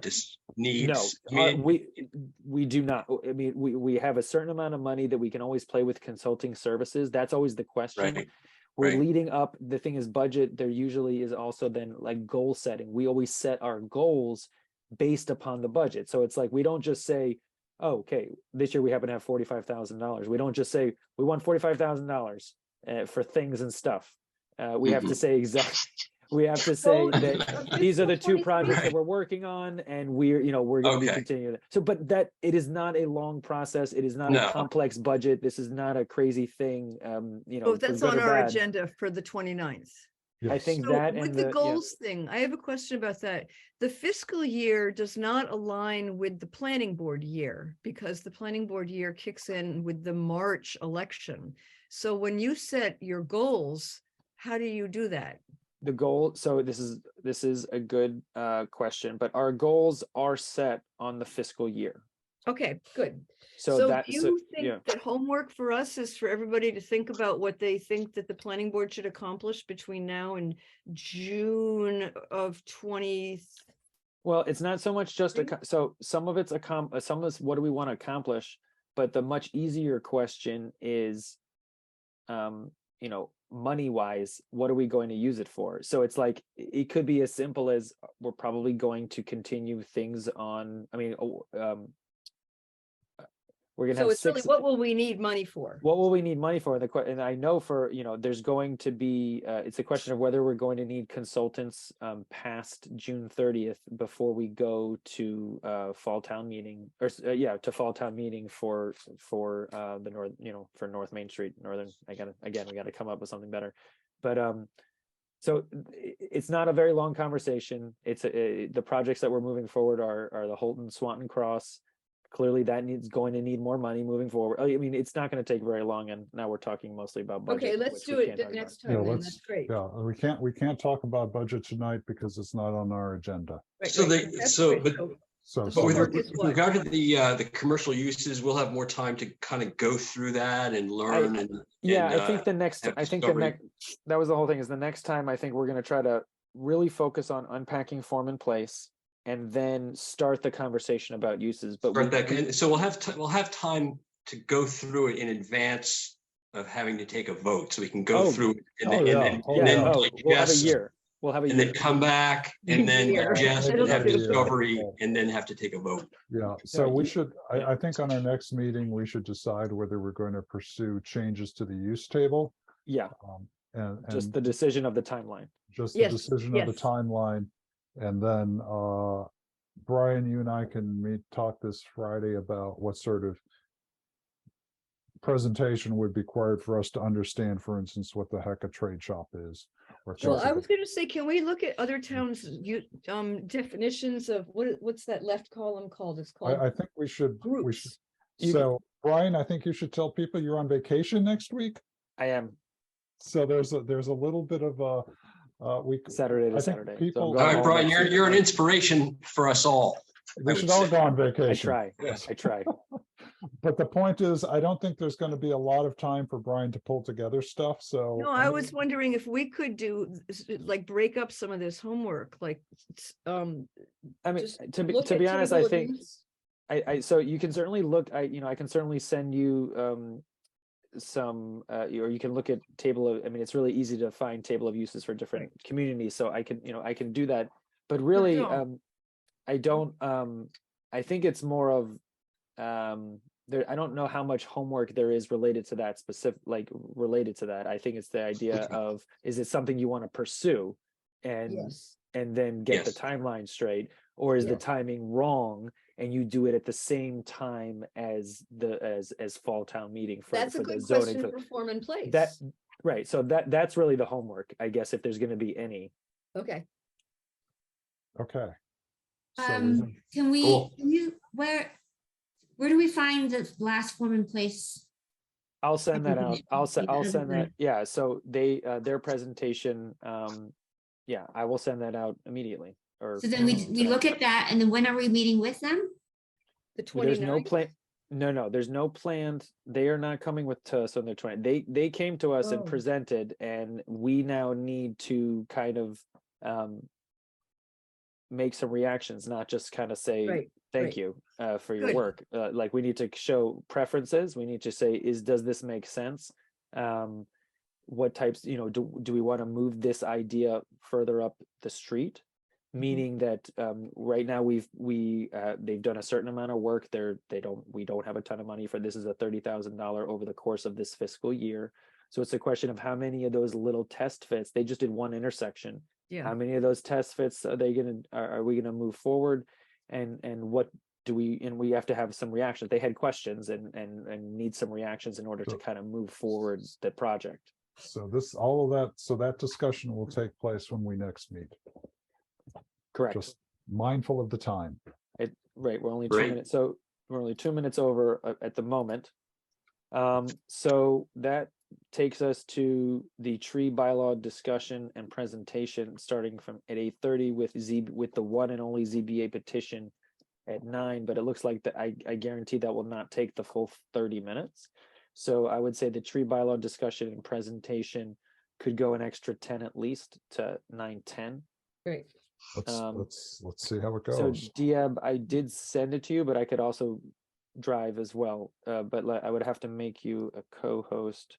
But I sent you the most recent PDF of the tree Why don't you bylaw. drive just because Yep. it's easier? Give me a minute. As in, I don't want to. No, it's technical. It's just, sometimes my screen shows up completely and other times people only see the upper left corner of it. And I haven't been able to figure out why. All right, I'm getting this up.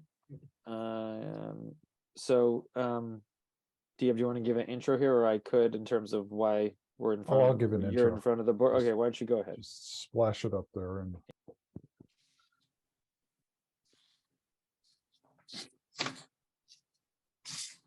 okay.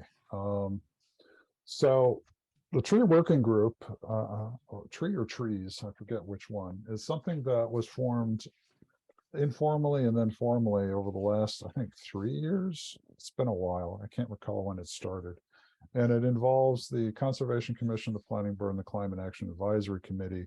And it was formed in response to what we saw as really kind of an assault on the town's trees through development, and also a concern about the health of our urban forest, and looking at the effects on it from climate change, from lack of investment by the town, and just a concern as to maintain what I think everyone will agree is a very green looking community, and trees are very much a part of Winchester. So we looked at a number of things. Oh, here we go. Here's our mission. Our mission was to protect and enhance our urban forest. And we really looked at 3 things: research, education, and legislation. research would be for us looking around at how other communities dealt with their urban forest and looking at best practices. One of the key things we underline is that it doesn't really matter what your bylaws do unless your town is actually, I mean, there's so many things that have to be done outside of any sort of regulations in terms of maintaining tree health. And so community education, education of landscapers is a key part of trying to raise the importance of maintaining and enhancing our urban forest.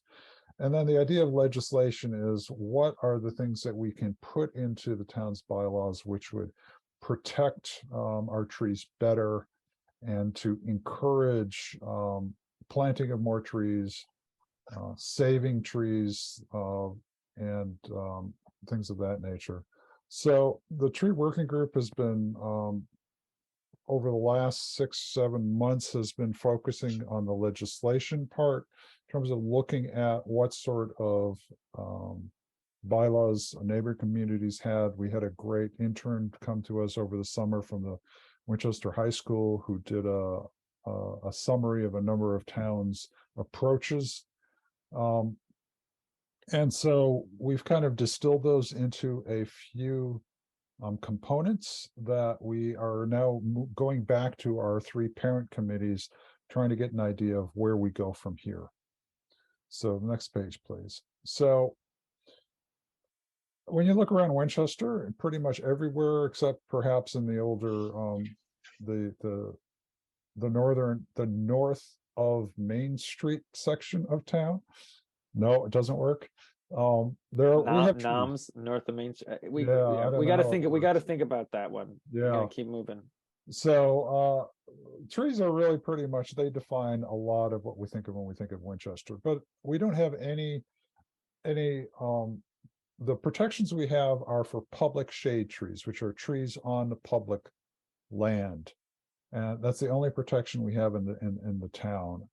And one of the things we have a set of goals, and I think the key one is that we want to create a town-wide tree management plan, which covers all trees.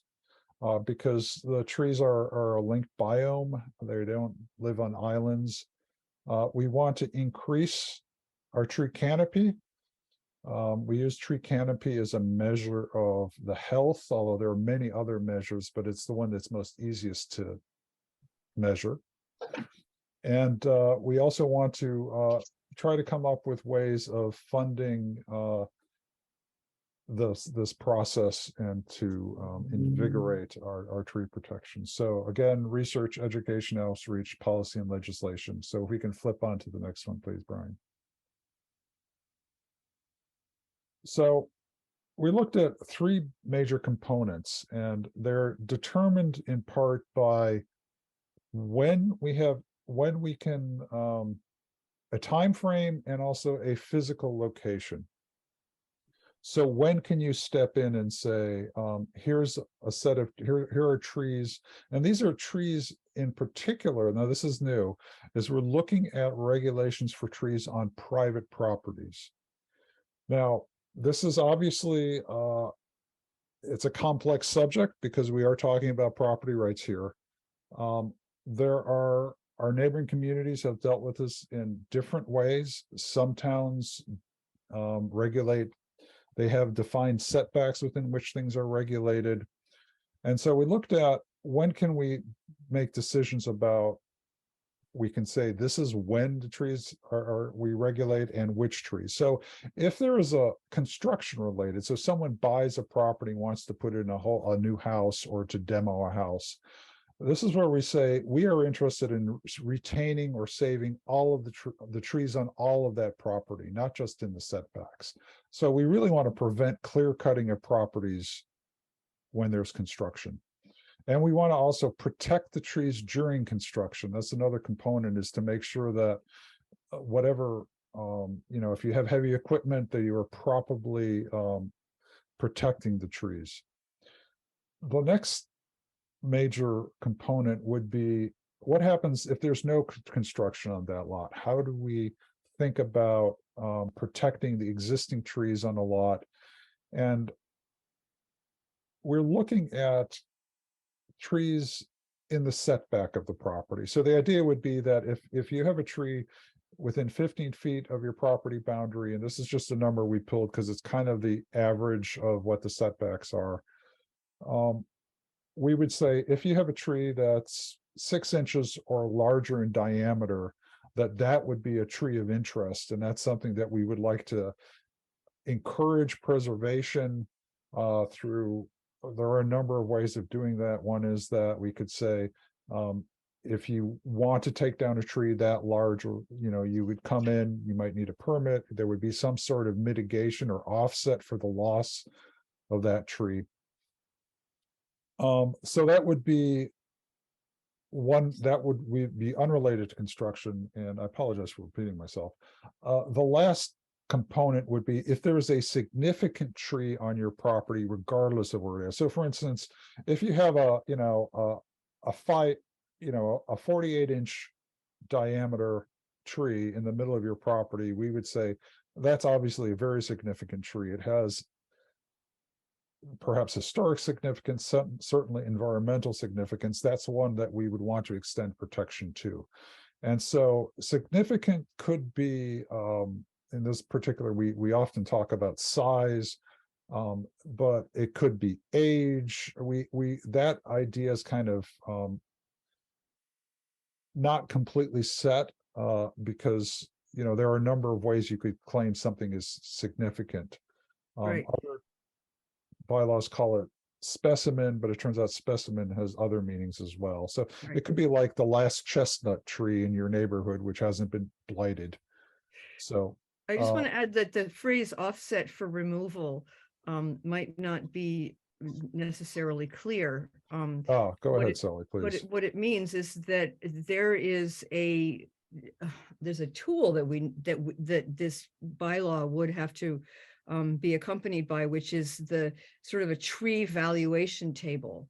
And based on an agreed upon set of factors, if you were to remove that tree, you would want to put this much money into a tree fund. And if you were to remove a tree with these characteristics or whatever, it would set the price for what would have to go into the tree fund. And that kicks off with any tree over 6 inches in diameter, and then in different ways, depending on whether there's construction involved. But it's that offset table that is a critical component of this. And the money that would go into that tree fund is what would make possible having well, not only having enforcement of a tree protection bylaw in town, because that's going to take some money, but also the tree management plan for the whole community. Yeah, and this is to follow up. This is not a novel idea. Certainly, I know other towns have done this. They say they value it by the size of the tree. There are a number of ways of placing values on trees. I believe the Concom actually also has something in that if you take down this much tree, you must replace it with so many linear feet. And I'm going to get that wrong, but I believe there's something. So this isn't a new idea. Right. And go on, please, Brian. Next slide, please. So one of the key components of this is to create a tree committee, and this would be part of the bylaw, which would establish a standing committee, which would be composed of a mix of town residents, members of boards, say the Concom, design review, and municipal employees. So that would be, for instance, the tree warden, and the idea was that this committee would be sort of the management and administrative committee to create the tree management plan, to set up metrics so that we can determine, for instance, whether our canopy is increasing or decreasing, to identify areas of concern, and to do the public outreach and education that I think are important, regardless of what the regulations say, in terms of making the sort of urban forest protection part of the fabric of the community. We do have an existing permanent street tree committee, which is composed of a similar mix of people of I guess people, yes. But It is it- just a staff, just it's pretty Oh. it's a I believe there is, actually that's not true. I believe it's mostly, sorry, it's a majority staff. yeah, Yeah. and there are a couple of residents on it, I believe. I believe one or two. Yeah, Right. but it's really just right now they deal with street trees and they really they don't meet much. I think it's a committee which is we're not sure whether this tree management committee created by the bylaw would supplant them, just sort of fold them in, but eventually I think we want to have a single street or single tree committee which would take control or take responsibility for all of the trees. Next slide, please. So getting into some of the details. So, and I probably said a lot of this already, but the idea is if you're going to have a construction related protection, you would have to produce a existing conditions of the trees that are on the property. You would have to identify the ones that would be subject to are trees of concern. You would have to document that you're using best practices for protecting the remaining trees, and you would have to underscore why it is you're removing a particular tree, and you have to minimize removal. So this would be something that would be required of any building permit. And so one of the interesting things that you see at the bottom after replacement or contribution is that we want to avoid people taking a property, taking all the trees down, and then coming in for permits, because that's sort And of, that's exactly what happened recently. yeah. So it's we've seen this on a number of properties before where they're essentially creating facts on the ground. And we want to dissuade that. And the idea would be that you would have to provide a 1-year look back in terms of saying, these are the trees that were on the property.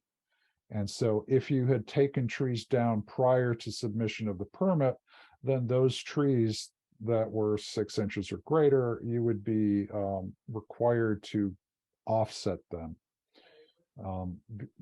Brian. So you're talking about some kind of a teeth in this, and when you say you're required to offset them, what is that? What Money. might that look like? You Money. would it would be money, or you have to place replacement trees. Brian, you had to correct me there, I think. No, not to correct, but just to kind of add some more Color. detail. So offset really means money or more plantings.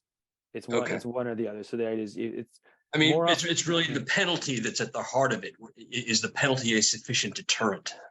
Well, it's not even meant to deter, but it's yeah, just meant to preserve the canopy. And if you take Preserve, out right? one Preserve. very large mature tree and it's approved Right. in the tree preservation plan and so on and so on, then that is going to be accompanied by a question of whether you would put money into the town tree fund, or whether you would take that money and replace the trees on the site that you're working on. And that would be something that the tree committee would deem to be either adequate or inadequate, and the conversation would continue from there.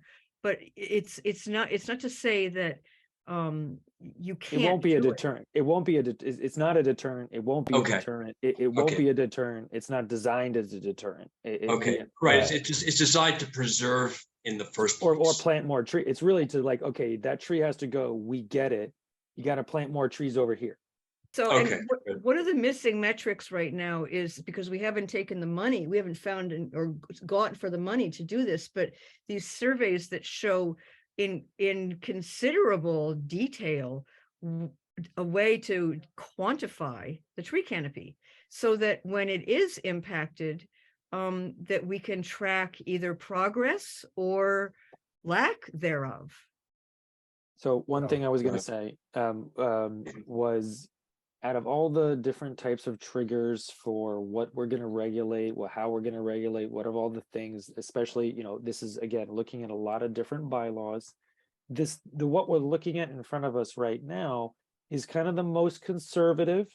It's the one that you'll see in most places in general, because it's very easy to tie it to it, because it's tied to a permit. Right. So it's the idea is someone's pulling some type of a permit. They're pulling a building permit, a special permit, a site plan review, a fill permit, from the health department, or a demo permit. Basically anything where they have to come into town. And we're like, okay, while you're here, what are all the trees on the property? What's the plan to preserve them? If there isn't a plan to preserve them, how what other trees are, so again, this is the most conservative out of all the three things that we're looking at this evening. This part of the bylaw is generally the one that's most agreed upon amongst Yes. the communities, is like, it's not a layup, it's not anything like that. This is, tough legislation. But this is the one that most people will be like, I can understand that. Mhm. I mean, I think it's important from even a conscientious developer may not want to expend significant extra expense in this area if others are not going to have to do it. It kind of levels the playing field, as it were, so that there are common standards that everyone's more or less going to play by in terms of preserving the tree canopy in the process of development. It just seems like it's a fairness thing. Yeah. Whereas maybe a developer that's less scrupulous might not do it otherwise. Well, if it's required in order for them to get permit approval, it would presumably happen. Right. Yeah, I mean, I think there's we want to create this culture where preserving the trees is the de facto standard. Mhm.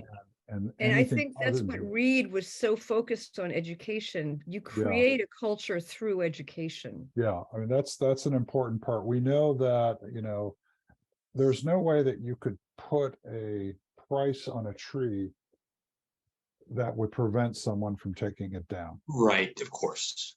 So Because they will simply pass that cost on to the new homeowner. And Right. if you're paying, But the- $1.5 million for your new house, if it goes up by, $5,000 because you took a few trees down, you won't even notice.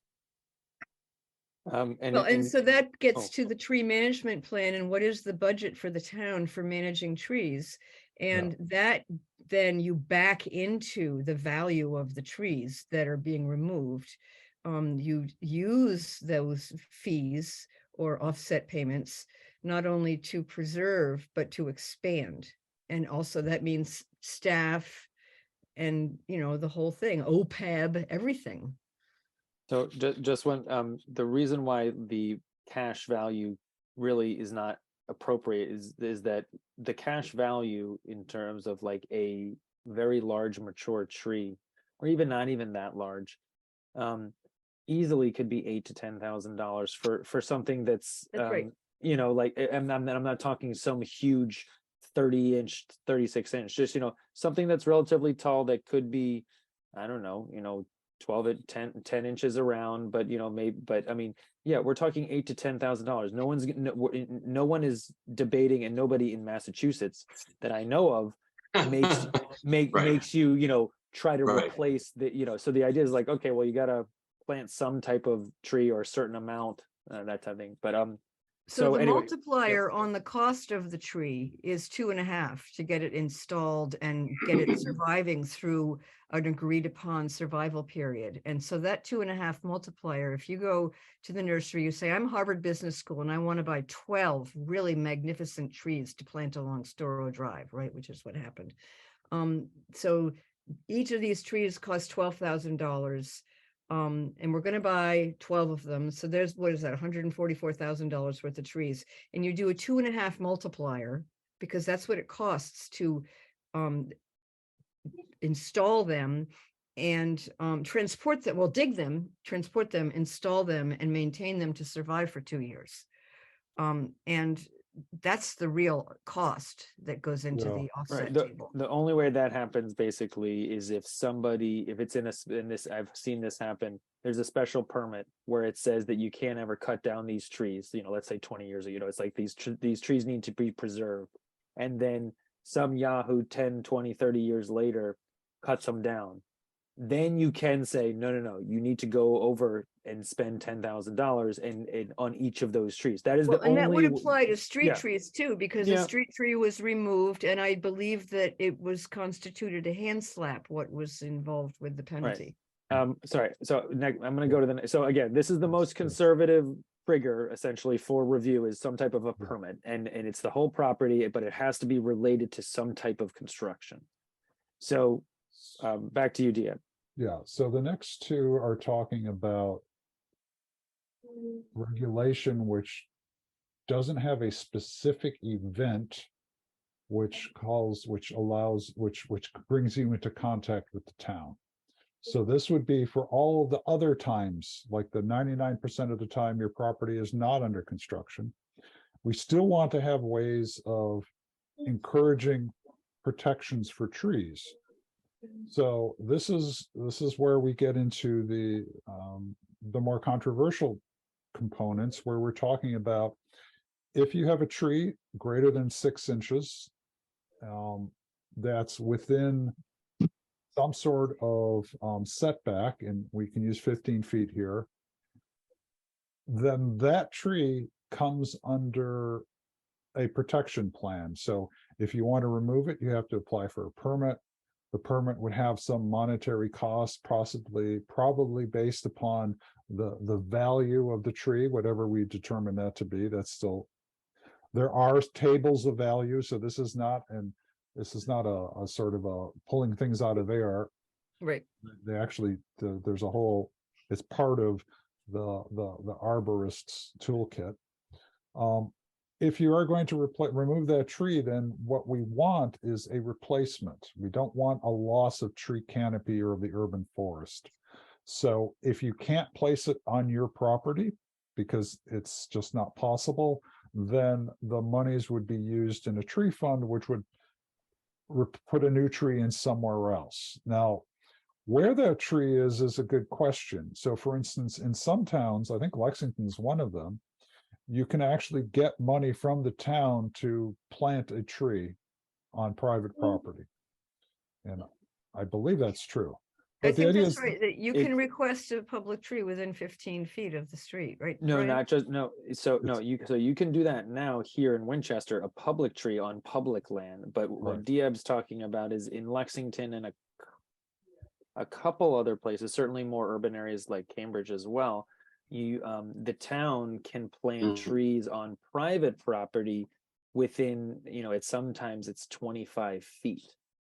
So that's something that the town is, I believe it's Arlington actually that has the ability, if I remember correctly, when the tree warden from Arlington came in, I believe, so they kind of have a review zone that's within the front, if it's fronting along a sidewalk, essentially shading, not a public shade tree, but essentially acting like a public shade tree, shading that sidewalk.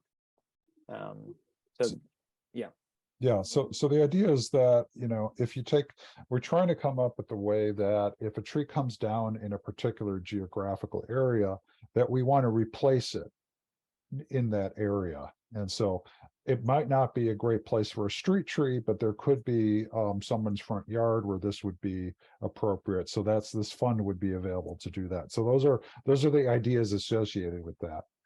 And again, there would also be a 1-year look back. And the idea that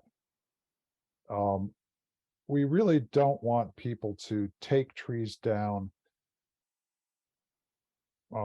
in preparation for some other event. We want people, so the idea is that there should be a continuous process, and we want to make sure that people aren't taking trees down and then coming and saying, oh, we took it down, it's too late. I'm a little confused about that last one on this one, but let's move on to the next slide. I have one kind of thing that we probably should wrap into this whole thing. And I don't know how to do it, but there in our neighborhood, we had a tree that crashed through the kid's bedroom during a recent storm. And no one was hurt, but the family had just had a renovation done, and now they have to move back into their rental unit. They had just moved back in to get the thing fixed. And Was it a town tree? it was a private tree from another yard, I think. So it wasn't a town tree. Now, I guess that is that the question. That is, yeah, that's not this cannot address that issue.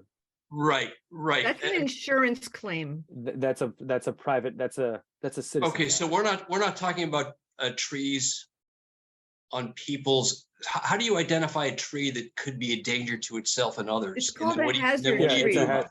That's It's a a hazard tree. tree, That's a and there's hazard- lots yeah. of laws about hazard trees Yeah, on so private this would- That is not property and on this. public Yeah, land. this Okay. would, Okay. yeah, anything which is a threat to health or safety, you can go right ahead and remove the tree. So this doesn't preclude any of the standard things you would do to remove a dangerous tree. Right. And This there is- are, I would assume that there are indicators for that. Yes. Do people, Yes, there are. professionals know what to do, there you is- know, in that Yeah, regard. so that's kind of a, So it's, I'm just gonna stop it. It's law, it's hazard tree law. There's Mhm. case law. There's like, it is not this. It basically, it's Right. if it's deemed a hazard tree, then it's basically whose insurance is paying for it. That's not, this is more of Right.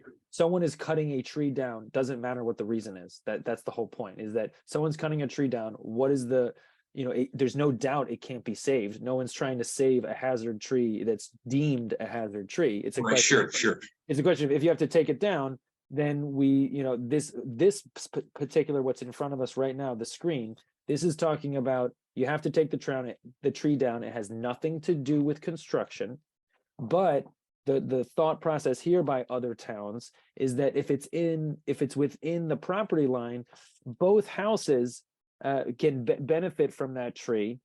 We have heard we hear both sides here. You hear one more of a libertarian view of this, where this is my property, this is my tree, I should be able to cut it down, that's no problem. The other view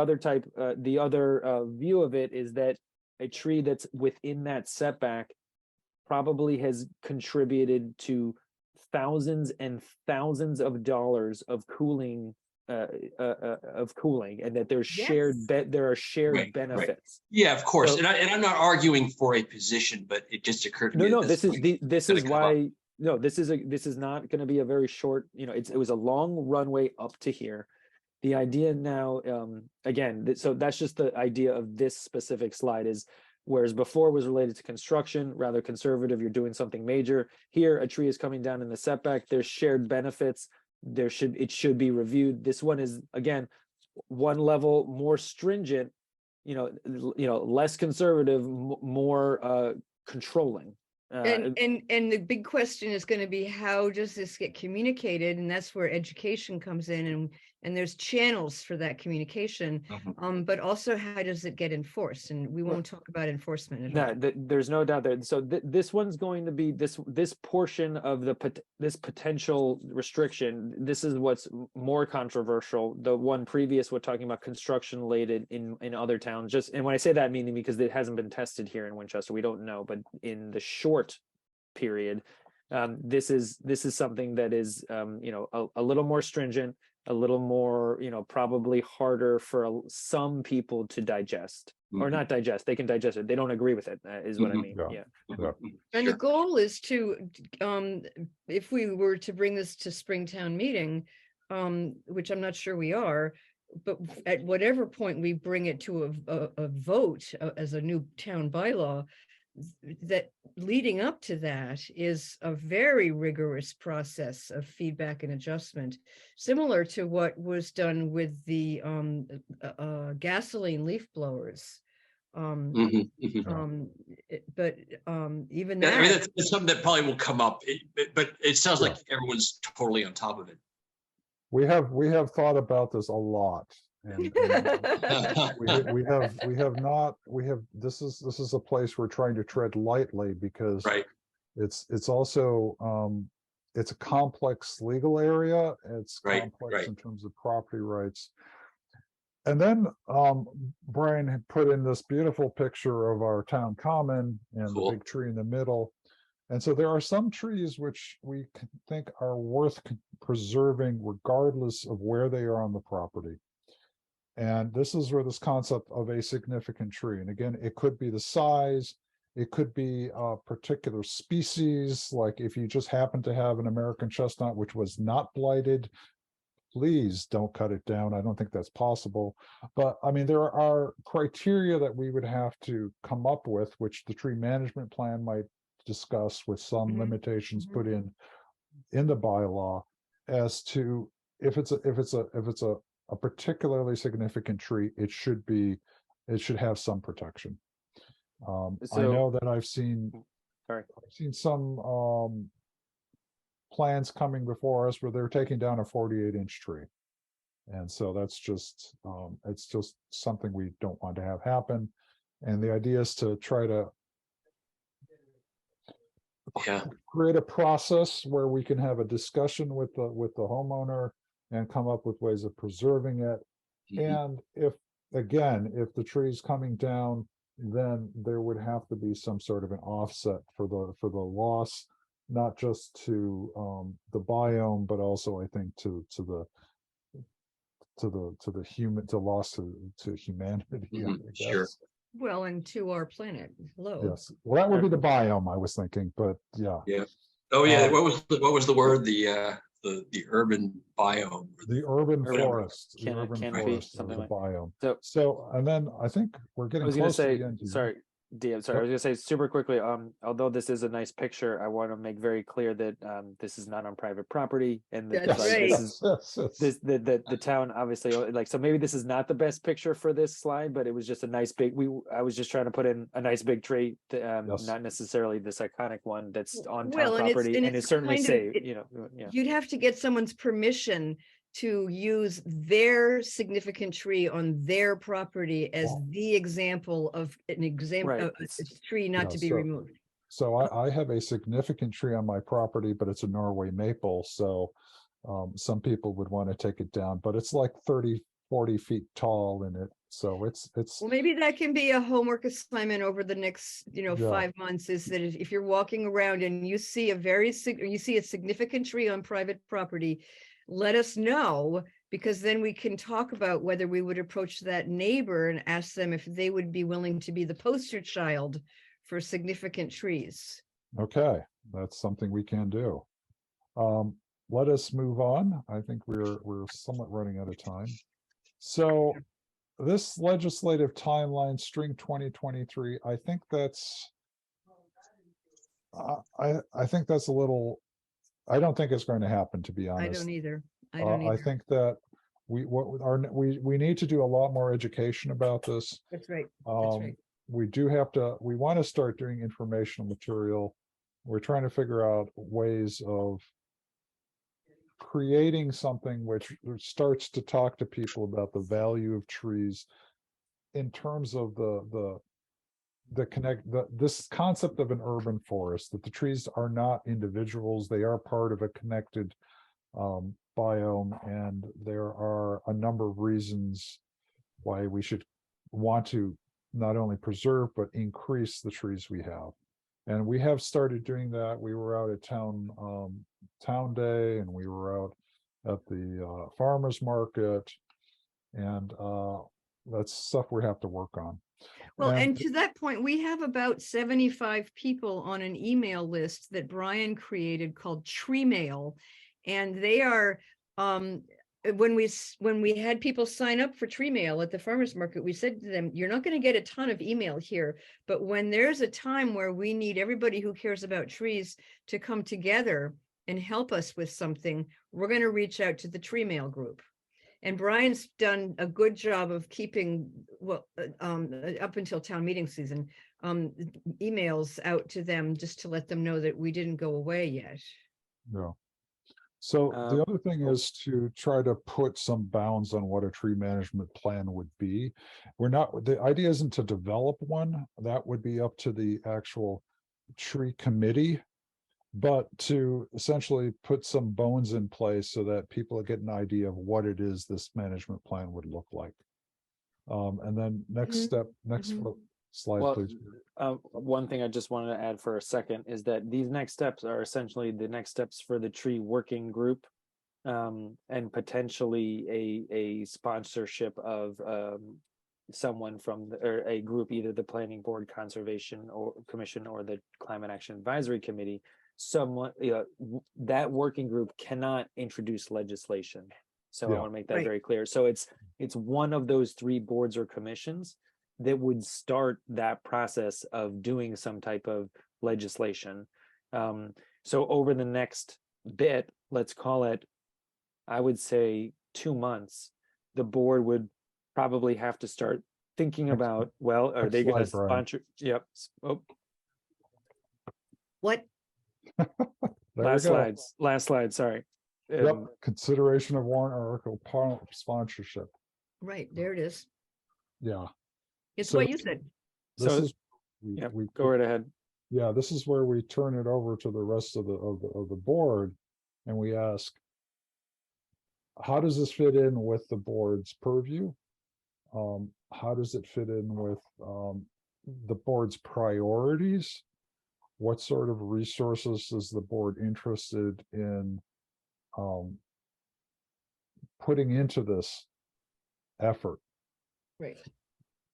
So the first would be consideration of warrant article sponsorship. And also if the board is interested in going forward with this, then that does provide it a lot more. I'm missing the word here. It's Rationale. it raises its profile. It also allows us to, one of the things is that we are kind of limited right now as a working group from using, for instance, the town's legal counsel to look into some of the legal aspects, because this isn't an official pursuit from one of the boards.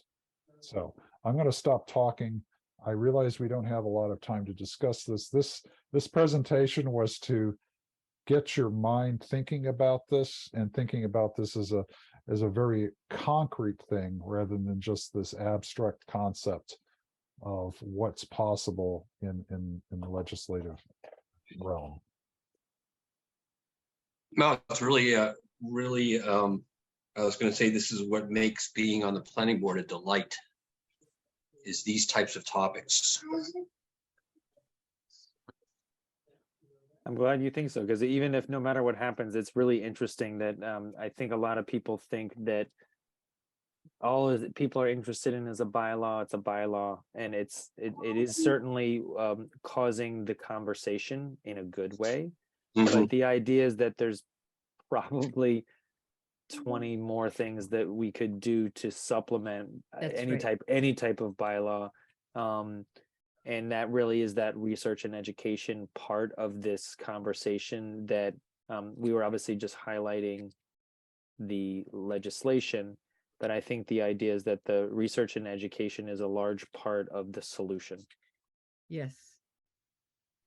I have a couple of concerns and comments, but I think I'm a, tree hugger hippie at heart. As opposed to the rest of us. Yeah, you are too. I see that. But I do think that, the three realms, the construction part, it would, I think, drive up construction costs and drive up housing prices, therefore. So that part concerns me a lot. I don't approve of, the clear cutting, of course, but I do know that contractors like to work faster when things aren't in the way. And so that part of it, time, labor, all adds up to a lot of costs, and it gets passed on, as you said, to the next person. So that's huge. And then for, just seeing how town meeting works this past week, I do think that, when you start to approach people's property rights, I'm not sure the tone of this town is going to be very favorable for that. And I think there's going to be a lot of resistance. And I'm trying to think through some of my own thoughts about this too, about, how that idea of, to tree biome, how they connect to each other, and having the town sort of enforce it with a stick rather than sort of, changing people's minds about it are two different ways. And the stick part, I just, it feels like a little bit different for me. I feel like I'm hoping that, it's compelling enough, the climate change stuff is compelling enough that people would do it on their own. But the stick part just feels like it, to me, it feels a little bit like elitist. And I don't know which towns you guys looked at, but I know Winchester is a very, kind of elite town. But this kind of like regulation on these things feels to me like a very privileged thing to do. And yeah, that concerns me too, about some of the people here who have fewer resources to be able to deal with this, that would be difficult too. So. Yeah, I think we should, I don't know if the report from our intern is yet in final form. I know we were gonna put in. We're gonna put in a Right. Yeah, I a think it cover is. page. something like Yeah, you're right. Well, the data, yeah, I will get that to the board. I believe it. I believe it is. It's possible it's missing a cover page. So we did, there's a lot of towns, there's a lot of cities and towns across the country which have approached us in many different ways. And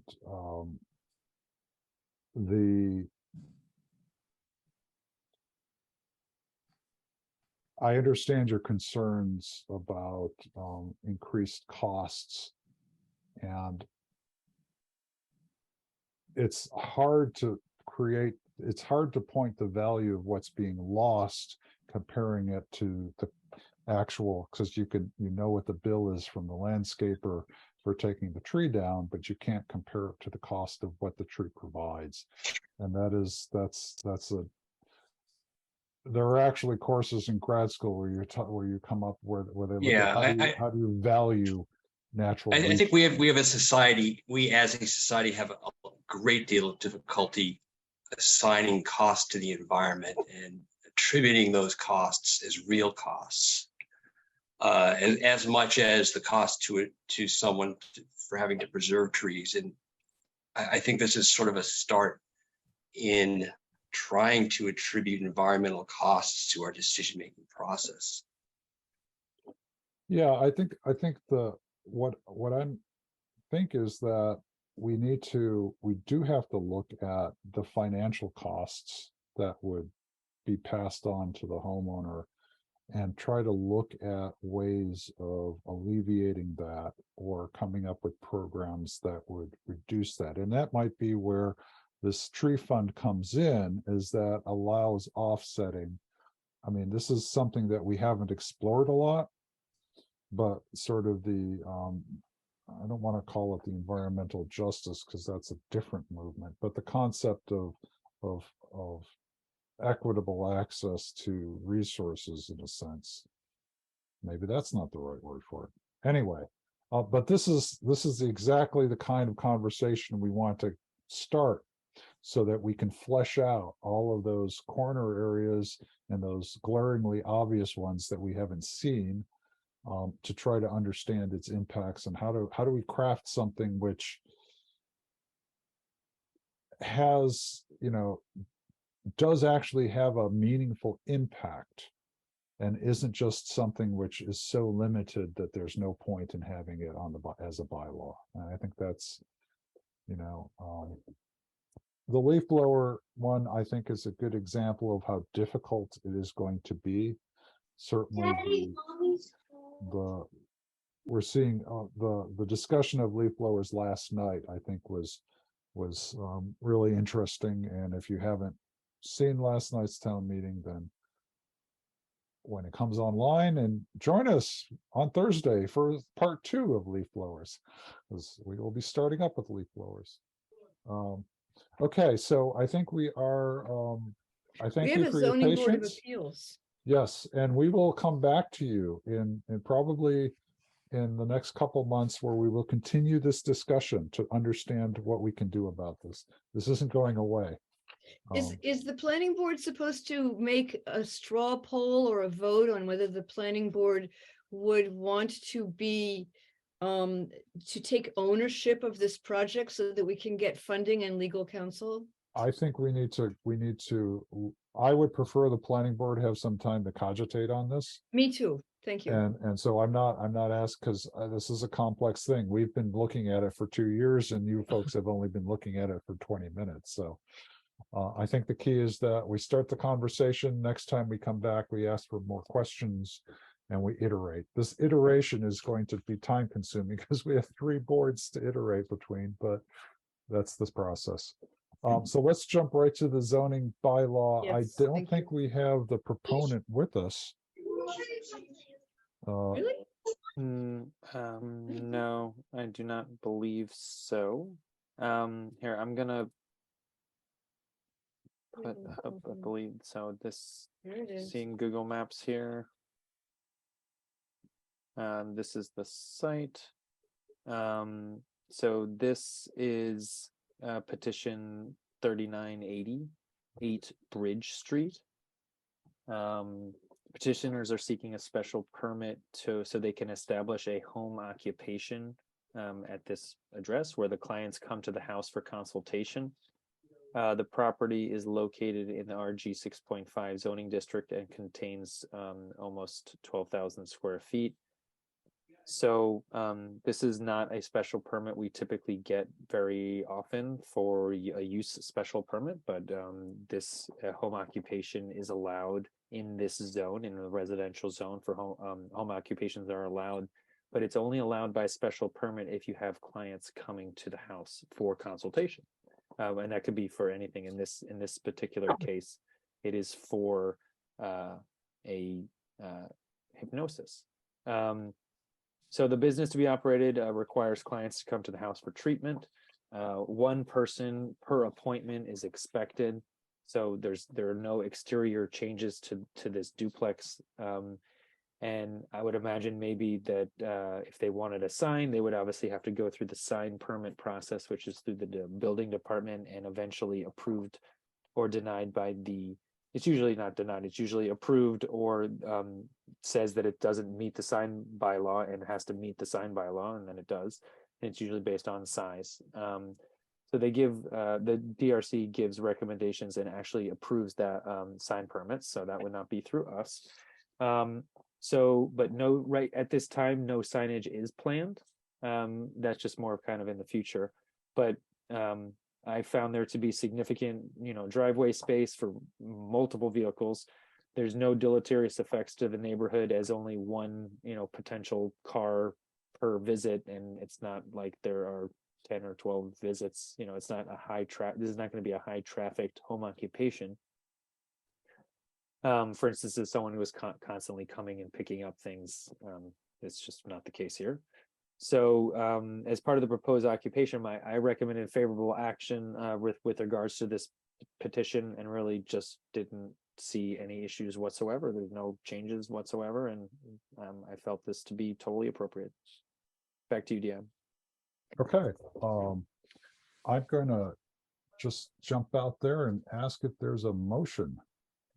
Can I just ask a question about parking on the street in that neighborhood? If you go back to the picture, Brian, I'm sorry, Deb, I Well, want that's okay. I just wanted to see if we could get done with this quickly, but Well, that's I fine. think we can. Do we have any idea if, I know overnight street parking in Winchester is not allowed. And do we have any idea if the volume of traffic on this particular street is such that if there was, like, say she had a client every, 60 minutes, that there would be a different car parked by that phone pole all day long? No, that's not possible. The idea is that there's 2-car garage. Each of these units have a 2-car garage in along the side. So Yeah. the owner of this house parks in the garage, and it's very clear that they have sufficient off-street parking for Okay, that's what I 1 wanted car to know. per. So they shouldn't be parking on the street, and if they are going to be parking the street, they can be asked to park in the driveway. And Right, because maybe it doesn't say no parking on the street, but it's. no, but the idea is that they need to show that there is sufficient off-street parking, which which there is. There Maybe if there is, wasn't, yes. maybe if there wasn't a garage, you could say, oh, well, there easily could be 3 cars here because 2 drivers plus a third driver is a high schooler, for example. But there's a garage, there's 2 garages, there's 4 garage spaces on this duplex, and you can easily fit 5 cars here. So this is not an issue. Yeah, it's strange because when you look at this image, it doesn't look like there's room to drive around the building, but there definitely is. Do So- aerial view. Let me see what it looks like. Well, Yep, the aerial there's the won't help at garage all. right You need back to there. see the garage. So the idea is that the garage is here, and then look, you could easily fit 1, 2, 3, 4, Right. and 5. So I think there's more than plenty. I move that we recommend favorable action for petition 3980. Is there a second? I second it. Okay, any further discussion?